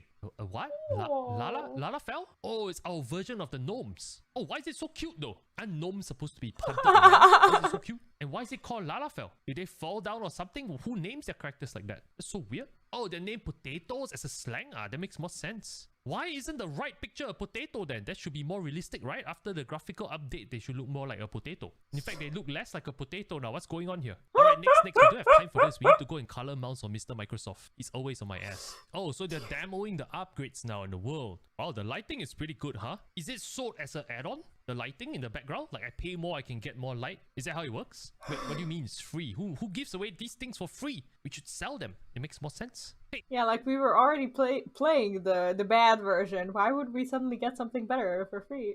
Intern, why is their game looking better than ours? What's going on here? And who is this fairy person? This game is really confusing. I have the Hulk, I have potatoes, I have fairies. What's going on here? This is so but cool. I must say, it's very colorful, very nice color. Like okay, some people who have a little bit more insight or into the game or do notice these things, some people maybe who are more observant will ask for these things, but most of the player base will not actively, you know, complain about things like lightning and stuff. But I love that they actually took the time and said, okay, we're gonna make this competitive for, you know, for the age we're in. And I am a man who appreciates good coloring because I've colored so many mounts for the store. A very good coloring technique from Yoship's team. this is something worth learning from. Improve plant resolution. Wait a minute. We can totally use this for the next patch. 9.2's attraction is about water you never seen before. So 9.3 or 10.0 can be plants you never seen before. You can call it World of Fruit Bowls. Plants versus zombies. What do you mean? Why zombie? Everyone is doing zombie games nowadays. Alright, intern, write that down. Basically, we need a tagline about some plants or grass you have never seen before. We need that in the launch trailer. Wait, he's really giving patch notes in advance? But he just said this will launch in April. It's only February. He has so much more time. Why is he promising the payers so early? What's the next few slides? Can you go to the next few slides? Wait, it's more regarding the next patch? Yeah, the grass kind of looked bad, but in the live letter they said that Yoshipi was like, I guess supposedly looking at the, well, not supposedly, he was looking at the grass footage, and some of the stuff that like some of the grass that didn't look good enough, they like reworked all the cutscenes because of that. Like that's insane, isn't it? Why do they have so much content in each patch? How are they doing this? Do they have an army working for them or something? Go to the next one. Go to the next one. Another slide on patch 6.1? Wait, why are you giving your players content so fast? In my experience of running the critically criticized World of Fruit Bowls, the key is to... We're not being spoon-fed enough, guys. Always time gate content. You need to drip feed the content to your players. This is to make sure that they stick around for the longest time possible. What are you doing by giving them so many content at once? Also by stretching out the content that you can give your players. You can get to do less work per content patch. This is the basic 101 of running an MMORPG. Alright, go to the next slide. Patch 6.2. Patch 6.2 is not even due for at least another 6 months or 5 months. Why are you talking about patches so far down the road? Wait a second. Criterion Dungeon with variable difficulty. Intern, is this Mythic Plus? You're doing Mythic Plus? Wait, that's the best part of our game. What is this Island Sanctuary? What's that? It's a farm life? Why do you need a farm life in an MMO? Go play Stardew Valley. This hyper casual game. I love how he's actually super hyped for the sanctuary. Mode. We all know MMORPG players want repetitive grinds. They want repeatable dailies, repeatable weeklies. That is the essence of a good MMORPG. As a player that is often neck deep in the grass, is so important to me. Oh my god! I never thought of that. The players always say they don't want all these things, but we know better. We are the subject matter experts. Patch 6.3, how many patches do they have in an expansion? Patch 6.4, 6.5, they have 5 patches per expansion? That's too much content to create for an expansion. What are they doing? Are you serious? One major patch every 4 months? How can you promise that? Wait, they're at least 2 times faster than us. How are they doing this? What sorcery is this, Inter? We need to investigate this. No wonder so many people are playing this weep game now. They're spoiling the market. Oh my god, this is a red flag. We need to tell Mr. Microsoft. So that's the end of the... Spoiling the market. PLL, right? Alright, don't let Mr. Microsoft see this PLL. He will demand a lot more from us. Okay, we need to go back and color some mounts now. So that's it for this video. But remember folks, my name is F Justice, and I'm the supreme lead developer for the critically criticized World of Fruit Bowls. If you want to support me on my quest for MMO world domination, make sure to subscribe to this channel by clicking this button above my head. Wait, I'm pointing in the wrong direction. Left and right can be really hard. But yes, subscribe because I need all the subscribers. I keep losing subscribers to this weep game. Till the next time, payers, I will see you and your wallet soon. Yep. Amazing. Oh, today's videos were really good. We're not gonna get to watch 3 of these. This is okay, there's Bellular's video, and this is that 20-minute video that you guys posted in the Discord. I will get to it, I promise, but not today because I've already been live for quite a bit, and I want to make sure that I'm streaming tonight as well, which is gonna happen in roughly 3 hours, so around 9 p.m. Central European Time, 3 p.m. EST. Anyway, I hope you had a good time. Today we watched some pretty awesome stuff, and I'm looking forward to tonight. Tonight what we're gonna do, or what I'm gonna do, is I'm gonna finish all my job quests. I'm gonna be finishing the I want to finish the machinist quest. I think I'm at quest like 54 or something like that, and I am almost 80 at my machinist, so I'll be able to finish everything up until that that level 80 quest, because I finished all my role quests for machinist. I'll be able to do the Shadowbringers quest for that. We'll do the Shadowbringers like level 80 quest for dancer, and we'll also do it for reaper. Daiki, I forgot to reply to you. Yes, I will watch these things. Thank you for posting it in Discord. I will get right onto it. I have a short announcement in case I 30-second clip of Angry Raider and Alexander. All right, let's okay, I'm gonna indulge you, and we're gonna watch that one as well.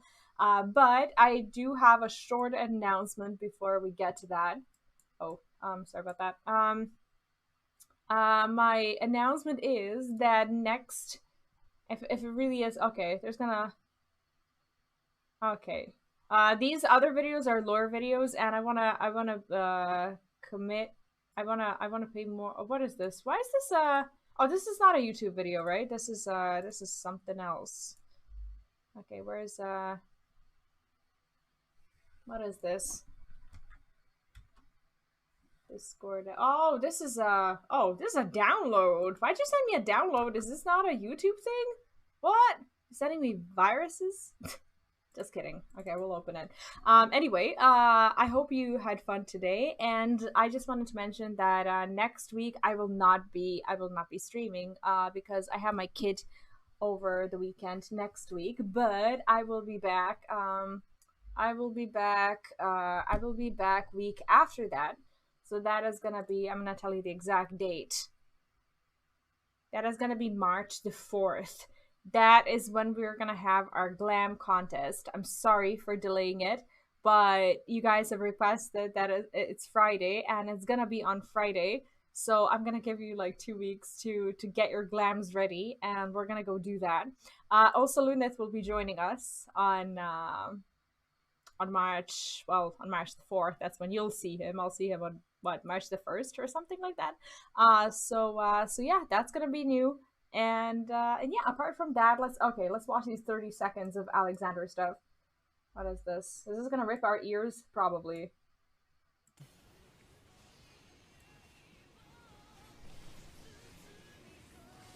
Derby. God fucking cocks, man. Fuck you. Fuck you in the ass, man. Oh my god. Fucking faggot, man. Holy fucking shit. Even a fucking retard could see that, man. That's Jesus so toxic. Christ. Oh my god. Remember what I said earlier about dragging, like letting it. Okay, this well, this kind of reminds me of the stuff that I used to see like within World of Warcraft community. It's not I don't know, it's not something I usually see in FF14, but I guess within like the smaller like inside communities or whatever of highly competitive people, I guess this is something that is more normal. But as I'm a dirty casual, these things have been kind of out of my game experience, I guess.